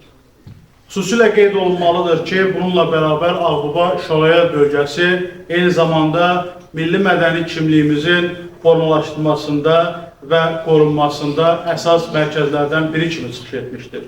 Xüsusilə regional mədəniyyətin ən xarakteri xüsusiyyəti Ağbaba Çıldır Aşıq mühiti olmuşdur. Və bu Ağbaba Çıldır Aşıq mühitinin də görkəmli nümayəndələri Aşıq Şenlik, Xəstər Hasan, Aşıq İskəndər Alıvalı kimi ustad, sənətkarlar olmuşdur. Və tarixi faktlar sübut edir ki, uzun illər tarixən Azərbaycanlıların, Oğuzların mövcud olduğu və regionun formalaşmasında müstəsna əməyi olan insanların qrup yaratdığı bölgə daha sonraki mərhələdə xüsusilə qeyd etməliyəm ki, ermənilərin bölgəyə axını baş vermişdir. Bu, təbii ki, bizim müxtəlif dövrlərdə Azərbaycanlıların və insanlarımızın humanizm mövqeyindən də bunu əsaslandırmaq olar. Xüsusilə qeyd etməliyəm ki, Qaraqoyunlu və Baharlı sülaləsinin hökmranlıq etdiyi dövrdə 15-ci əsrin sonu, 16-cı əsrin əvvəllərində Qaraqoyunlularla Qaraqoyunluların mövcud olduğu bir dönəmdə, xüsusilə Cahan Şah Həqqinin dönəmində ermənilərin ticarət və sənətkarlığın aparılması istiqamətində onlara göstərilən diqqət daha sonraki mərhələdə özümüzə problem yaratmışdır. Və xanlıqlar dövründə Rusların 18-ci əsrin əvvəllərində Cənub Qafqaza yürüşləri, 19-cu əsrin əvvəllərində sırf olaraq Çar Rusiyasının Cənub Qafqazı işğal planları da bölgəyə öz təsirini göstərmişdir. Xüsusilə 1805-ci ildə Azərbaycanın müxtəlif xanlıqlarla imzalanmış müqavilələr də bu dövrdə Şorayel bölgəsinin də 1805-ci ildə Siyanovla qarşılıqlı tabi olma haqqında müqavilədən sonra o bölgə də Rusların nəzarəti altına keçmişdir. Və daha sonraki mərhələdə 1801-ci ildə başlanan işğal rejimi 1804-1813-cü illər və 1826-1828-ci illərə əhatə edən dövrdə Rus-Qacar müharibəsinin gedişatında Azərbaycanın müxtəlif bölgələri kimi ən çox ziyan dəyən bölgələrdən də İrəvan bölgəsi və bizim Dədəbaba ocağımız olmuşdur. Və bu dövrlərdə ermənilərin xüsusilə 1826-28-ci illərə əhatə edən dövrdə Türkmənçan müqaviləsində düzdür, xüsusi olaraq da ermənilərin köçürülməsi məsələsi qeyd olunmasa da, ancaq burada Rusların uzun müddət, yəni bölgədə mövcud, sonraki mənada mövcud olacağı dönəmdə əl atdığı siyasi manevrlərdən irəli gəlir. Çünki burada maddelərdə qeyd olunur ki, hər bir xalq istədiyi bölgəyə gedə bilər və bu məsələlər Türkmənçan müqaviləsinin müxtəlif maddələrində öz əksini tapmışdır. Xüsusilə 1829-cu ildə Ədirnə müqaviləsindən bu özünü qabarıq şəkildə göstərmişdir və müxtəlif bölgələrdən ermənilərin bölgəyə axını və Çar Rusiyasının bu məsələdə ermənilərə dəstəyi bariz şəkildə görünmüşdür. Xüsusilə qeyd olunmalıdır ki, 1829-cu ildə olan məsələdən sonra bölgənin inzibati idarəçiliyi ilə bağlı Çar Rusiyasının apardığı idarəetmə sırf olaraq ermənilərin bizim tarixi Dədəbaba torpaqlarımıza sıx məskunlaşmasına şərait yaratmışdır.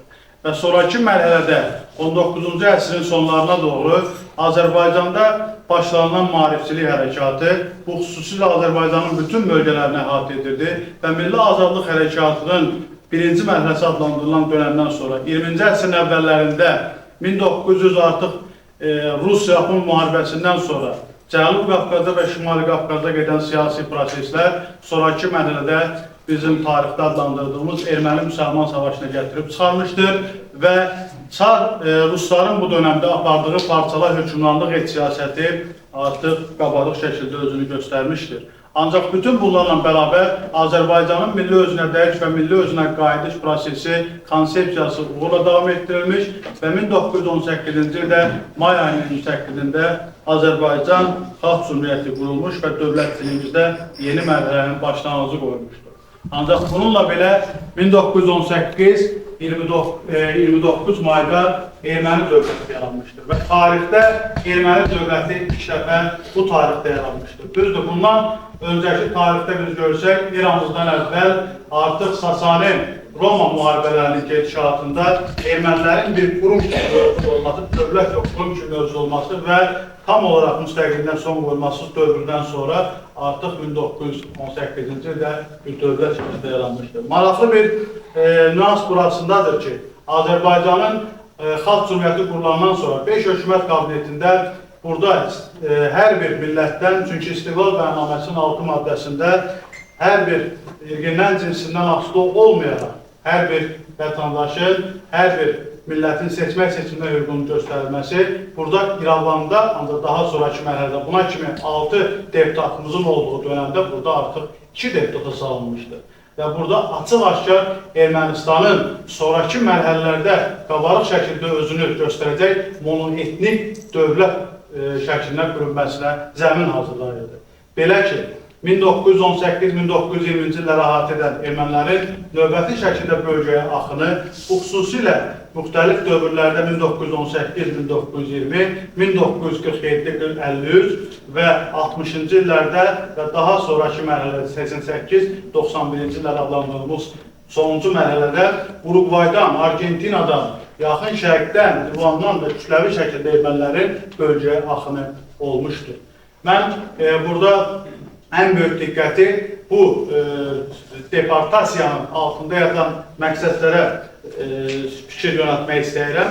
Çünki 1947-ci ilə kimi olan siyasi proseslərə baxdıqda artıq 20-ci ildə Azərbaycan Xalq Cümhuriyyəti süqut etdikdən sonra, hakimiyyətin başçılıqları verilməsindən sonra Azərbaycanlılara qarşı bölgədə qəti şəkildə həm repressiyaya məruz qalırdı. Düzdür, bu tək Azərbaycanı əhatə etmirdi. Bütün Cənubi Qafqazda və Şimali Qafqaz ölkələrini əhatə edildi və 30-cu illərdə həyata keçirilən repressiyalar bizim milli kimliyimizi əlimizdən almağa yönəlmişdir. Xüsusilə 1947-ci ildə baş verən sual olmalıdır. 1947-53-cü illərdə bu nəyə görə özünü qabarıq şəkildə göstərdi?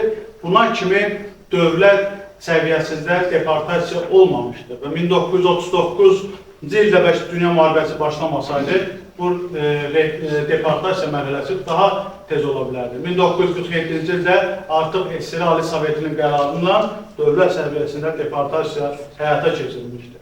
Və burada diqqət olması məqamlardan biri də odur ki, Azərbaycana burada Azərbaycanlı kimi yox, Türk adı kimi qələmə verilməsi və bu dönəmdə nəzərə alsaq ki, İkinci Dünya müharibəsinin gedişatında SSR-in qarşısında duran məsələ Türkiyənin şərq sərhədlərinə elə keçirilməsi məsələsi var idi. Və Stalinin qarşıya qoyduğu əsas məsələlərdən buydu və bu baş tutmadığı təqdirdə artıq deportasiya yaradılır.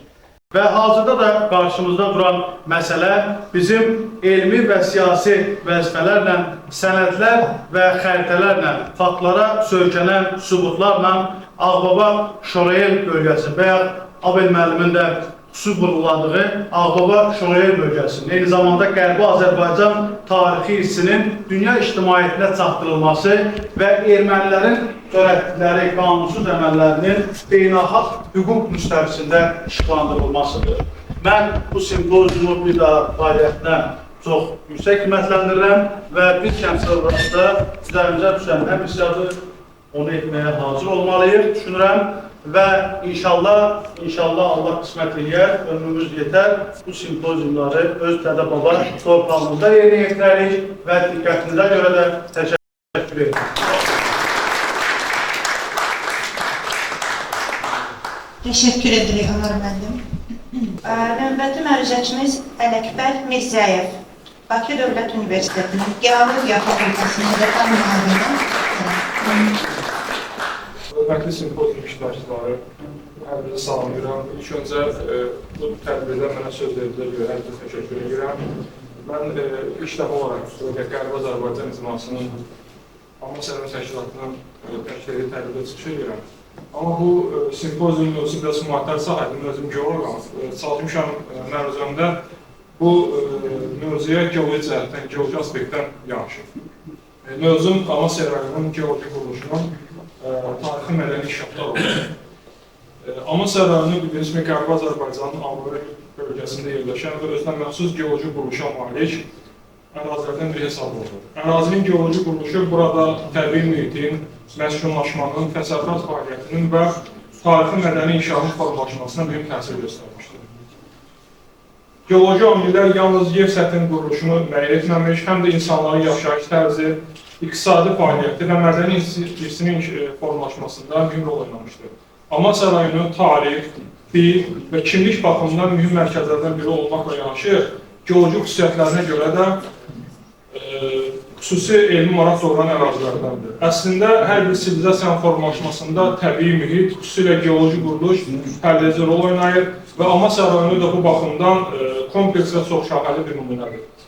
Region qlobal tektonik sistemin mühüm bir hissəsi olan Alt Himalay bölgesi qurşağında yerləşir və bu səbəbdən ərazi mürəkkəb struktur quruluşu, intensiv qırışlıq prosesləri və aktiv qırılma xəttləri ilə səciyyələnir. Nəticədə regionda həm geoloji müxtəliflik, həm də seismik aktivlik yüksək səviyyədədir.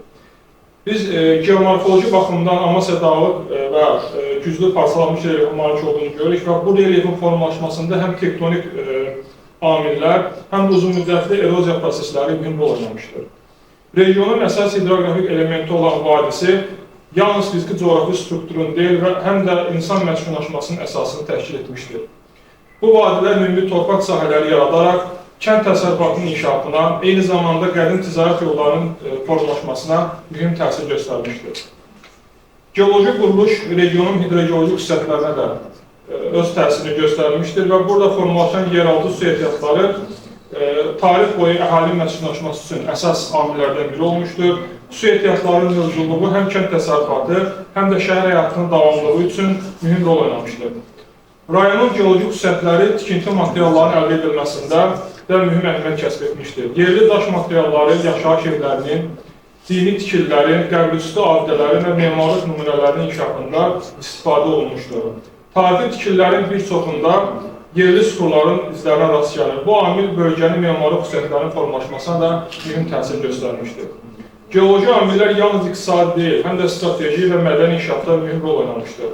Dağlıq relyef ərazinin müdafiə qabiliyyətini artırmış, çay vadiləri isə yaşayış və kommunikasiya üçün əlverişli şərait yaratmışdır.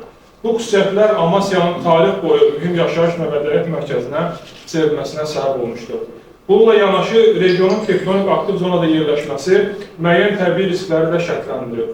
Zəlzələlər, torpaq sürüşmələri və eroziya prosesləri bu kimi amillər bu ərazisi xarakterli olmuşdur və bu baxımdan müasir dövrdə mühəndisi geoloji yanaşmaların tətbiqi, risklərin qiymətləndirilməsi və dayanıqlı şəhərsalma prinsiplərinin həyata keçirilməsi xüsusi əhəmiyyət daşıyır.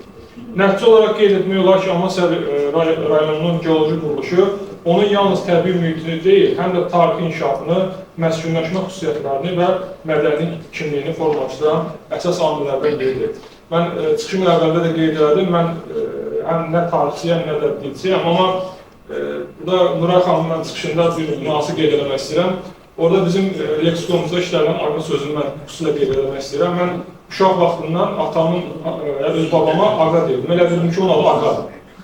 Sonra bir müddətdən böyüyəndən sonra gördüm ki, bu evdə ona müraciət forması, yəni öz adı var. Mən sonra bildim ki, bu müraciət forması bizim dilimizdə. Çünki mənim atam da öz atasına aqa deyirdi. Bizdə ümumiyyətlə, mən yaşa dövrünə qədər baba sözünü istifadə eləməmişim. Və bu simpozium mənim üçün nə qədər çox maarifləndirdi, həm tarixi baxımından, həm bilgisini baxımından.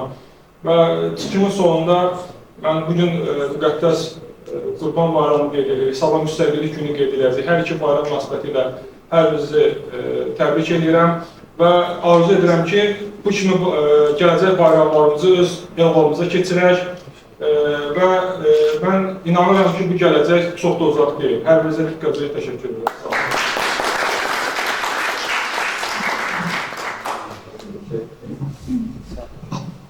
Təşəkkür edirik. Növbəti məruzəçimiz Səbuhi Şamilov, Bakı Dövlət Universitetinin Tədris Departamentinin əməkdaşı. Hörmətli simpozium iştirakçıları, əziz həmyerlilər, dəyərli alimlərimiz, dəyərli gənclərimiz, hər birinizi salamlayıram.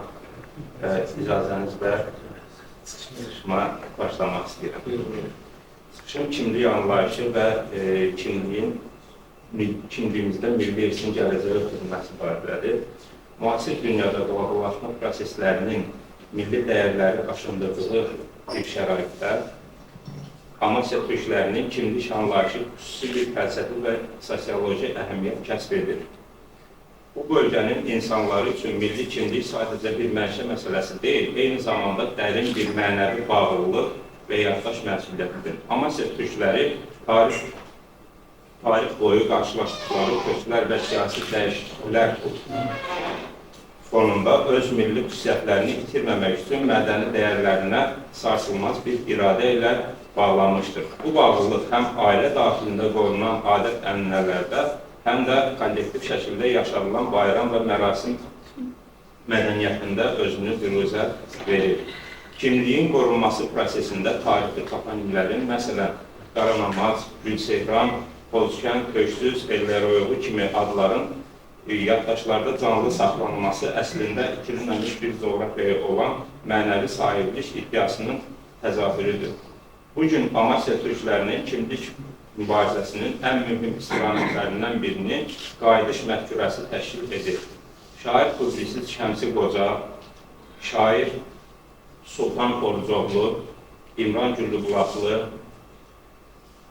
Gülgər Ramiz və başqa şairlərimizin vətən həsrətli şeirləri, tarixçi alim Nazim Mustafanın Ağbaba Şöreyil mahnılarının tarixinə dair tədqiqatları kimi ədəbi və elmi əsərlərin timsalında bu toplumun öz tarixi köklərinə qovuşmaq əzmini aydın şəkildə görürük. Bu məhkürə sadəcə fiziki bir məkana dönmək arzusu deyil, həm də tarixin saxtalaşdırılmasına qarşı bir elmi müqavimətdir. Gələcək nəsillərə ötürülən bu miras gənclərin öz soyları, şəcərləri və ulu babalarının qəhrəmanlıq yolları haqqında məlumatları olmasını təmin edir.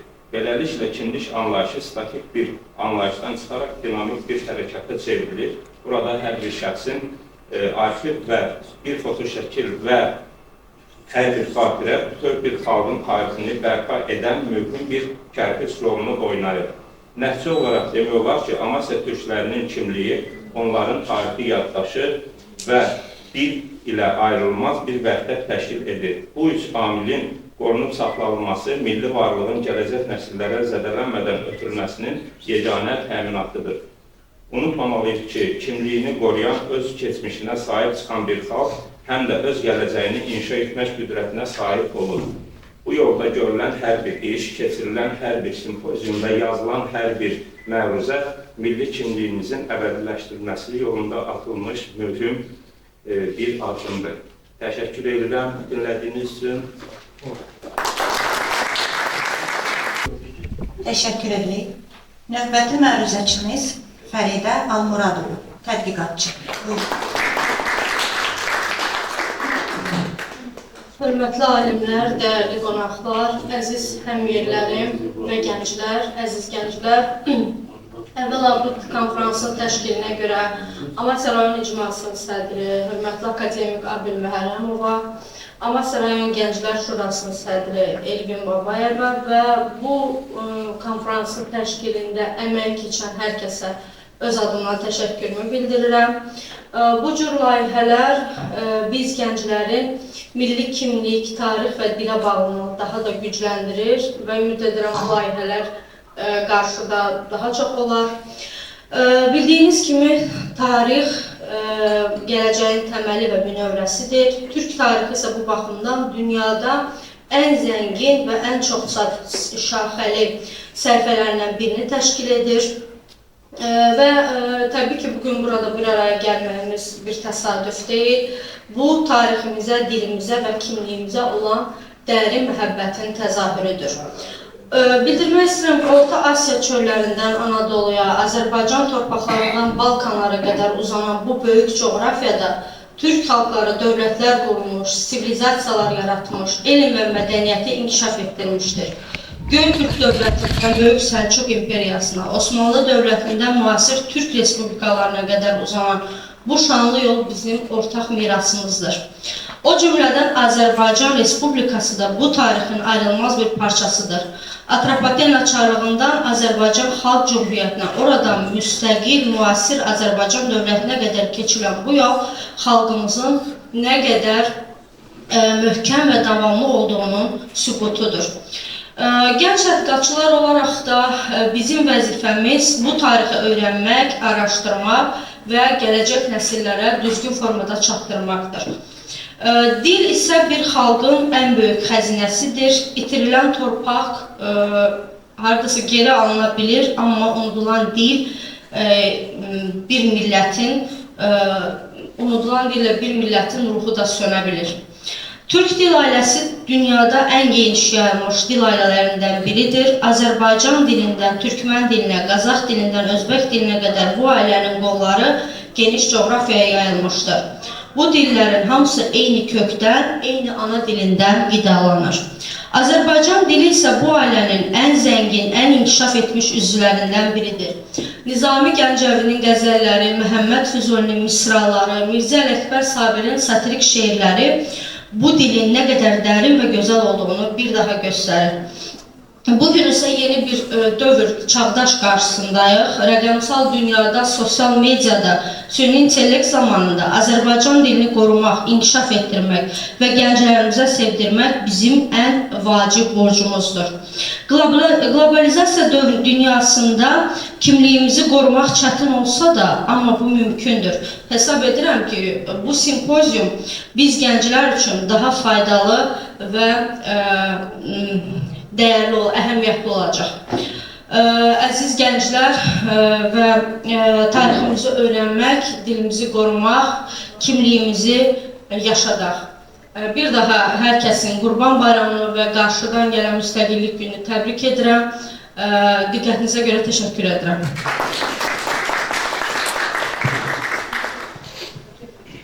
Təşəkkür edirik Fərdə xanım. Növbəti məruzəçimiz Ülviyə Ələkbərova.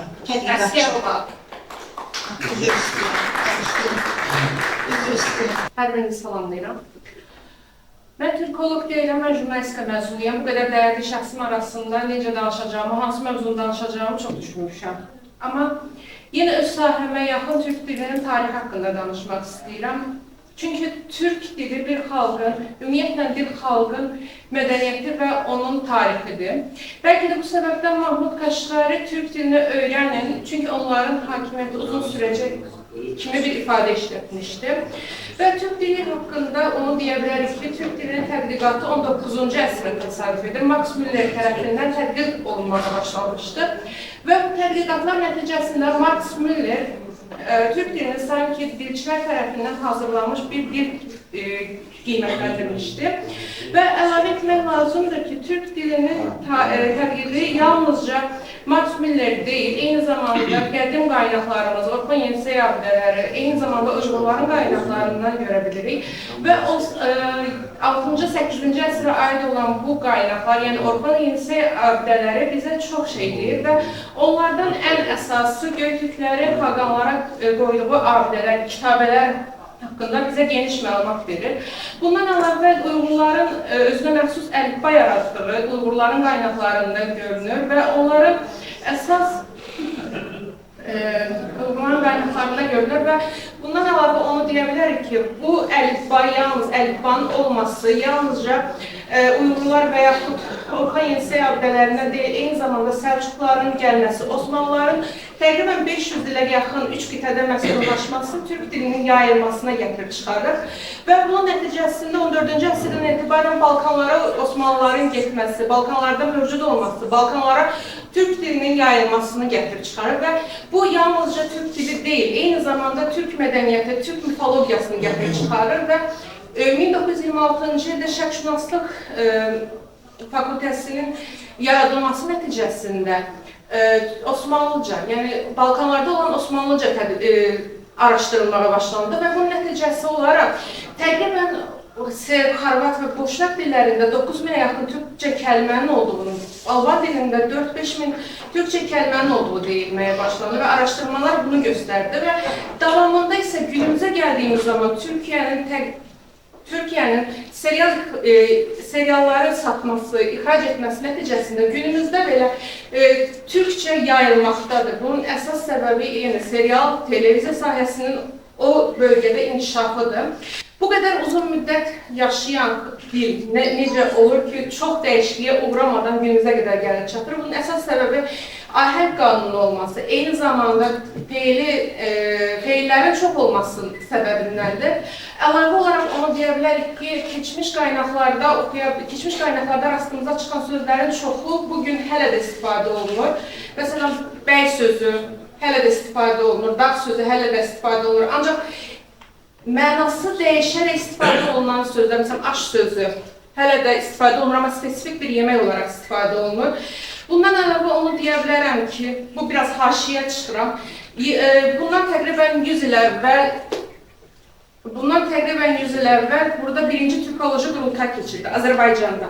Birinci türkoloji qurultay keçiriləndə vahid dil, vahid əlifba, mədəniyyət üzərində mövzularda danışıqlar aparıldı və o dövrdə bu qurultayın keçirilməsində, yəni Quran seçilməsi heç də təsadüf deyildi. Çünki 3 dəfə əlifba dəyişən bir xalq hələ də öz dilini, etnik kimliyini, türk kimliyini qoruyub saxlamaqdadır. Bir də kiçik bir xahiş edəcəm. Deməli, mən nitqimlə bağlı qüsurlarım var idi və bunu düzəltmək üçün bir xeyli şəxslərə müraciət etdim və o şəxslər hamısı ortaq bir şey dedi.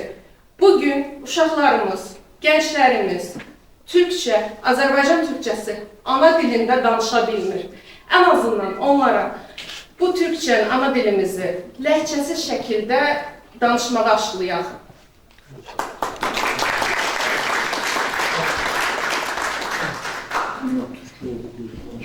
Bir haşiyənlə çıxım ki, Ülviyə xanım məşhur türkoloq alim Ramiz Əsgərin əmsi qızıdır.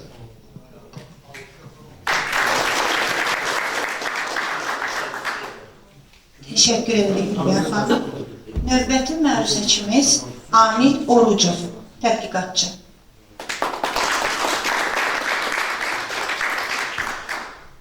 Kürşad bəyli, türk bəyləri, Tomris qeyrətli türk xanımları, hamınızı salamlayıram, xoş gəlmisiniz, birliyimizi bir daha xatırlamışıq. Deməli, yurttaşlarım, əvvəla bunu qeyd edeyim ki, hər bir türk üçün öz milli kimliyi onun qürur mənbəyidir, iftixar mənbəyidir. Əlbəttə, belə bir ifadə var, deyir, türksənsə öyün, iftixar elə, deyilsənsə türkə itaat et. Əlbəttə, bu o deməkdir ki, bu türklük bizə şanlı tarix yazan əcdadımızdan mirasdır. Və biz Amasya gəncləri olaraq hər zaman mən qrupda da müşahidə edirəm, gənclər arasında da müşahidə edirəm ki, biz həmişə bunu vurğulamışıq türklüyümüzü və bundan iftixar eləmişik, fəxr eləmişik. Əlbəttə, türk olduğumuzu hamı bilir, sadəcə bunun hansı boydan, hansı soydan gəldiyimiz bu məsələləri bəzi indi ümumi Azərbaycan gəncliyi olaraq mən görürəm ki, hansı boydansan deyəndə bilmir və yaxud da nə bilim, soyun hardandır, Oğuzstandır, Saxsan deyəndə bilmir. Əlbəttə, bizim üçün problemli məsələdir. İndi mən bu məsələni araşdırmışam. Əvvəl onu qeyd edeyim ki, bu məsələ, bu yola çıxanda mən heç bir material yox idi. Böyüklərimdən soruşan sadəcə onu deyirlər ki, türküyük. Sadəcə türkü ilə çıxdım. Şükür olsun ki, araşdırmam nəticə də verdi. Bu mənim üçün böyük bir qürurdur. Deməli, bu araşdırmaların ışığında da məruzəmi sizə təqdim edəcəm və belə nəticəyə gəldim ki, Amasya cəmaatının əksəriyyətinin etnik kimliyi Qarapapaq türküdür, yəni tərəkəmə. Deməli, ilk öncə sizə mövzunu belə baş salaq. Əvvəla Qarapapaq adının anlamı, tərəkəmə adının anlamından bilək. Əlbəttə, bir icmani ifadə edir, tərəkəmə və qarapapaq sözləri, tarixşünaslıqda müxtəlif fikirlər var. Mən əsas olanları götürmüşəm. Belə bir məsələ var. Qarapapaq məsələsi, qarapapaq türkləri adətən qoyun və quzu dərisindən qara börk, qara papaq taxırırlar. Adları buradan gəlir.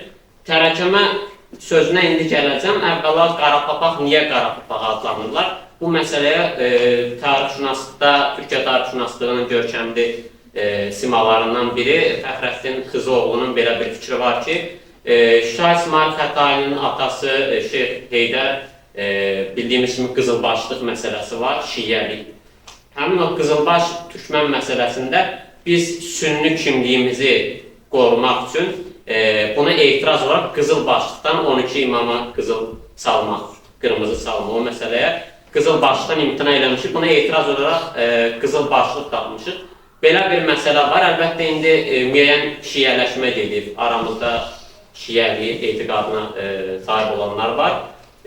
Hətta bu məsələni biz Səfəvi dövründə də görürük, indi mövzumuz o deyil, indi çox dərinə düşə bilmirəm. Hətta bəzi qarapapaqlar sünni kimliyini qorur və Şah Abbas dövründə onlara saqqal vergisi belə tətbiq eləmişdilər ki, saqqal saxlayın, çünki qızılbaş türkmənləri sadəcə bığ belə saxlayırlar. Saqqal çox saxlanında sünni müsəlmanlar adətən saqqal saxlayırlar. Bəli, tərəkəmə ifadəsinə gəldikdə yenə qızı olan belə bir fikir var ki, tərəkəmə sözü tərakəmə, yəni türkmənlər, fars ərəb dilindən cəm olaraq türkmənlər ifadəsindən gəlir. Bəzi fikirlər də var ki, güya tərk edən mənasında, o da nəyə görə bizi Mərkəzi Asiyada yaşayan qara qalpaqlarla eyniləşdirmə məsələsi var. Əlbəttə, indi buna bir tarixi dəlil yoxdur, qara qalpaqlarla bir soydan gəlmiş və yaxud da eyni zamanda olmuşuq. Buna görə bu biraz zəif ehtimal tərk edən məsələsi. Biz buradan belə nəticəyə gəlirik ki, qara papaq ifadəsi geyim tərzini, bizim qətiyyətli duruşumuzu ifadə edir. Tərəkəmə ifadəsi də bizim əcdadımızın milli kimliyini, türkmən kimliyini ifadə edir. İndi digər bir məsələ var, qarapapaqların mənşəyi məsələsi. Hansı mənşəkdən gəlirlər? Əvvəl onu qeyd edim ki, biz burada oturan hər kəs demək olar qarapapaqdır, indi mən bildiyim qədərindən. Qarapapaq türkləri saf Hun nəslindən gələnlər adamlar. Burada oturan hər kəs Hun nəslinin törəmələridir, bunların nəvələridir, nəticələridir. Bunu belə dəlil gətirə bilərik ki, eradan əvvəl 55-ci ildə Hun imperiyası iki yerə bölünür. Bir qismi qərb istiqamətində Qafqaza, Cənub-Şərqi Avropaya doğru hərəkət edirlər və bu hərəkətdə bizim əcdadlarımız, bunlar gəlir, indiki Qafqaz ərazisində məskunlaşırlar və bu məsələyə aid ilk dəfə mənbə Roma-Yunan antik dövr müəllifi deməli Dionisi Perieget verir və Şimali Qafqazda Hunların yaşadığını qeyd edir. Və bu Hunlar Qafqazda yaşayan digər türk xalqları və o cümlədən biz qarapapaqların əcdadlarıdır. Deməli, Asiya belə bir məsələ var ki, Asiya imperiyası dağılandan sonra Avropa imperiyasında belə bir məqalə başlığı da görürdüm ki, Atilla'nın nəvələri qarapapaqlar var. Əlbəttə, Attila dövründə bölgədə hakim qüvvəyə çevirmişik və Attila imperiyası, yəni Avropa imperiyası dağılandan sonra Börçüoğlu və Qazaxlı deyilən bir boy var. Onlar indiki Borçalar arasında doğru hərəkət edir. Bu Börçüoğlu məsələsini indi izah edəcəm və daha aydınlaşacaq sizin üçün. Deməli, Mərkəzi Asiyadakı bərpa edilən türk boy olan qaraqalpaqlarla mənşəyi məsələsində vurguladım deyə bunu deməliyəm. Bağlılar, amma heç bir elmin sübutu yoxdur. Və əsas məsələyə gələndə Türkiyə tarixşünaslığının görkəmli simalarından biri yenə ondan bəhs eləmək istəyirəm. Ahmet Taşağı var. Həmin o şəxsiyyət təpədən dırnağa türkçü bir şəxsiyyətdir. O da ki, onun bir müsahibəsini dinləmişəm. Orada deyir ki, qarapapaqlar qıpçaqların önəmli boyudur. Bu məsələ üstündə araşdırmışam, vaxtilə qarşıma da çıxdı. Daha da üstündə getdim. Bu yolda, misal üçün, çoxlu məqalə, kitabları vərəq-vərəq incələdim ki, bizim nəslimizi, kökümüzü tapaqlar arayırdır. Deməli, Dəşli Qıpçaq məsələsi var, Qərbi Dəşli Qıpçaqlar, ona Ağ Qıpçaqlar da deyirlər, Kuman Qıpçaqlar. Bunların 11 boyu var. Biz Oğuzlardan biri 24 boy, Qıpçaqlarda 11 boy var və bunlar arasında Qara Börklü və Börüç oğlu var. Qara Börklü yenə sizə tanış gəldi, Qara Papağın ataları məsələsində, bəyək rəvayəti danışılmış İsmail məsələsində. Qara Börklü bir Qıpçaq boyudur, Börüçü oğlu da bir Qıpçaq boyudur. Börüçü oğlunun belə bir məsələ var ki, Börüçü oğlunun biz Börü sözündən gəldiyini müşahidə etdik. Börü sözüdəki qurd deməkdir. Börüçü oğlunun Börü oğlu, qurd oğlu.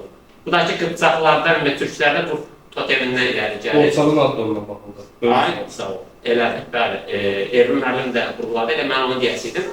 Börüçü oğlu elə Borçalı bir növ etnotoponimdir və Börüç oğlunu Borçalı olaraq elə bir oranın gözü gələndə ad elə adlanır və bizim ilk məskənimiz şimaldan Amasyaya doğru hərəkət edəndə ilk belə dayanacağımız Borçalı oldu. Borçalı Qazaq ərazisi. Oradan aşağıya, Qarsa, Ağbabaya, Şörelə doğru hərəkət eləmişik.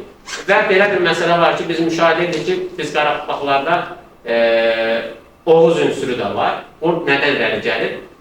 Peçeneklərlə bağımız var. Bunun üçün Armin Van Beri Avstriya Macaristanda Yahudi ailədə dünyaya gələn bir Yahudi əsilli şərqşünasdır, türkoloqdur.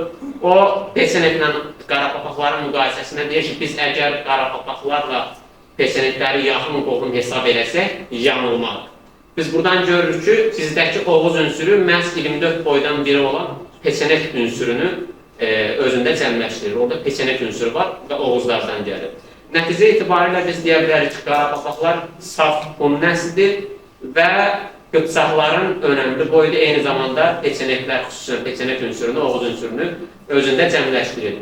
Yaşadıkları əraziyə gəldikdə, indiki Qars, Ərdağan, Ağrı, Iğdır, Ağbaba, Şöreyə, ümumilikdə bütövlükdə Amasya'nın özü, Qazaq, Borçalı kimi ərazilərdə yaşayıblar. Bizim deportasiyamıza qədər Amasya bu siyahıda şərəflə yer tutubdur. Amasya qədim türk yurdu, Qarapapaq yurdu olub, əsas yaşadıkları yerlərdən biri olubdur. Təəssüf ki, deportasiyadan sonra burada tək bir türk belə, bir Qarapapaq belə qalmayıbdır.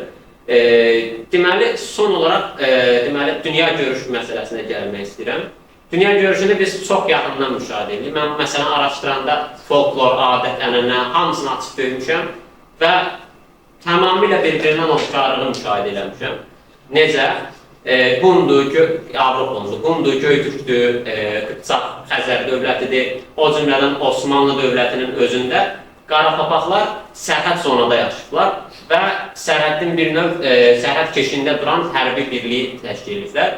Yəni düşmən gələndə ilk düşməni o qarşılayır, o müqavimət göstərir.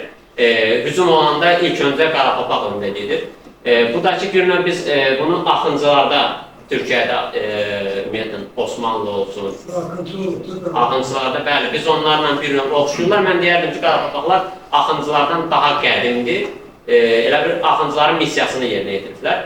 Və bizdə bu birlik şuur altına yeriyibdir, dünya görüşünə yeriyibdir, həkk olubdur. Bu məsələni görəndə bizdə birliyi, indi Əhməd müəllim də vurguladı, biz misal üçün Amasyada birliyi görürük. Misal üçün, mənim böyüklərim olsun, mərhum Amasyanın ziyalılarından biri Orucov Sərvas, mənim babam, Allah ölənlərimizə rəhmət eləsin, tanıyan olar burada, tanıyanlar çoxdur. Onun özü də deyirdi ki, biz Amasyada nə bir erməni qız almışıq, nə də erməniyə qız vermişik. Saf türk qanımızı qorumuşuq. Bu da bizim Qarapapaq dünya görüşündən şuur altına iləri gəlir ki, biz birliyimizi hər zaman qorumuşuq, saxlamışıq. Və ən bariz nümunələrdən birini indi hamımıza tanışdı bu. Yallı məsələsinə gələndə, yallı necə? Yallı nə deməkdir? Birliyi, ümumiyyətlə, digər zonalarda, bütün cəmiyyətlərdə birliyi simvolizə edir. Əksər zonalarda biz görmüşük ki, yallı buradan belə tutulur. Amma bizdə Ağbaba yallısında biz birbaşa qolu veririk, çiyin qarışır. Bu birliyin nə qədər möhkəm olduğunu göstərir. Qarapapaqlarda birliyin möhkəmliyini göstərir. döyüşkənliyimiz ümumiyyətlə də indi Qarabağ müharibəsində Amasya əsirli, Amasyalı qazilərimiz var, elə şəhidlərimiz var, döyüşçülər. Elə bir mənim atam Korzo vəfadar olsun. İlk öncə görürük, igidliklərini görürük. Ən öndə biz getmişik. Canımı öz atamdan misal götürürəm. Ən öndə o gedib cəbhədə vuruşubdur.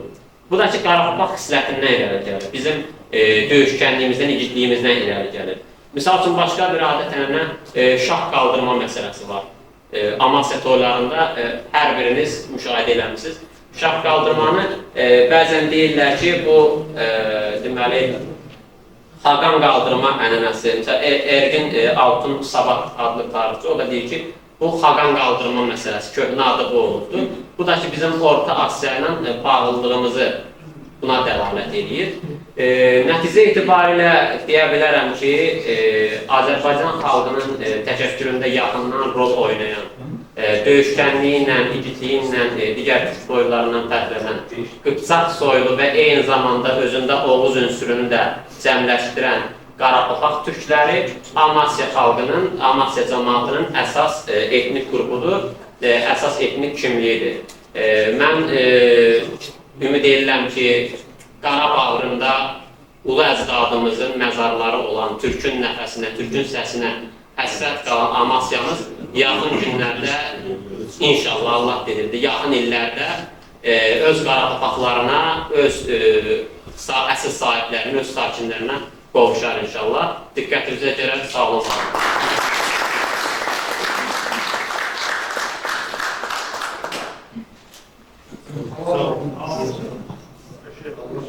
Təşəkkür edirik.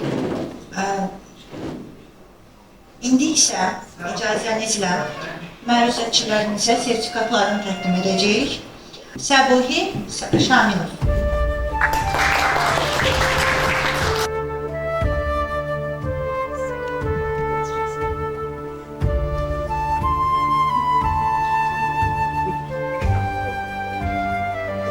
Ülviyə İskarova.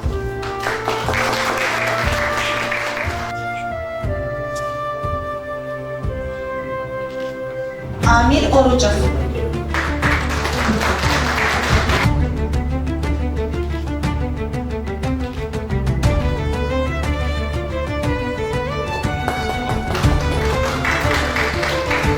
Anar Həmidov.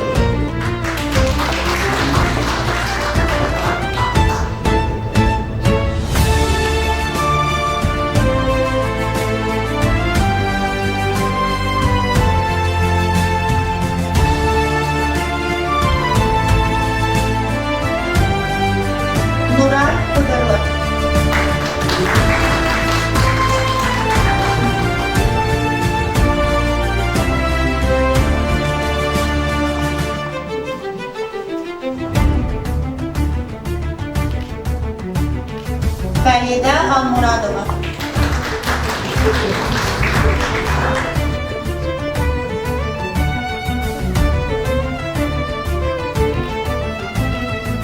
Ələkbər Mirzəyev.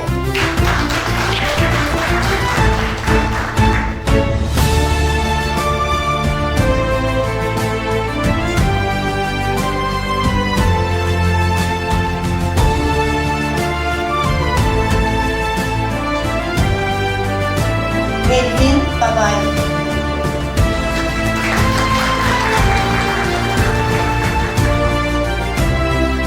Və icazənizlə mən Aytekin Abbas.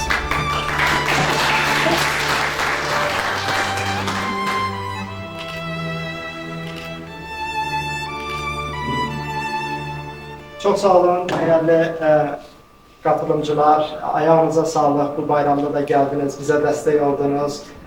Bu kimi tədbirlər inşallah ki, gələcək illərdə də davamlı olar. Hətta sempozium hər zaman konferansların başlanğıcı olaraq qeyd olunur. İnşallah böyük konferanslar keçiririk, beynəlxalq konferanslar, beynəlxalq başqa ölkələrdən böyük tədqiqatçılar gələr və bunu dünya mediasına biz duyura bilərik. Bu bizim üçün böyük bir başarı olar. Çox sağ olun. Təşəkkürlər.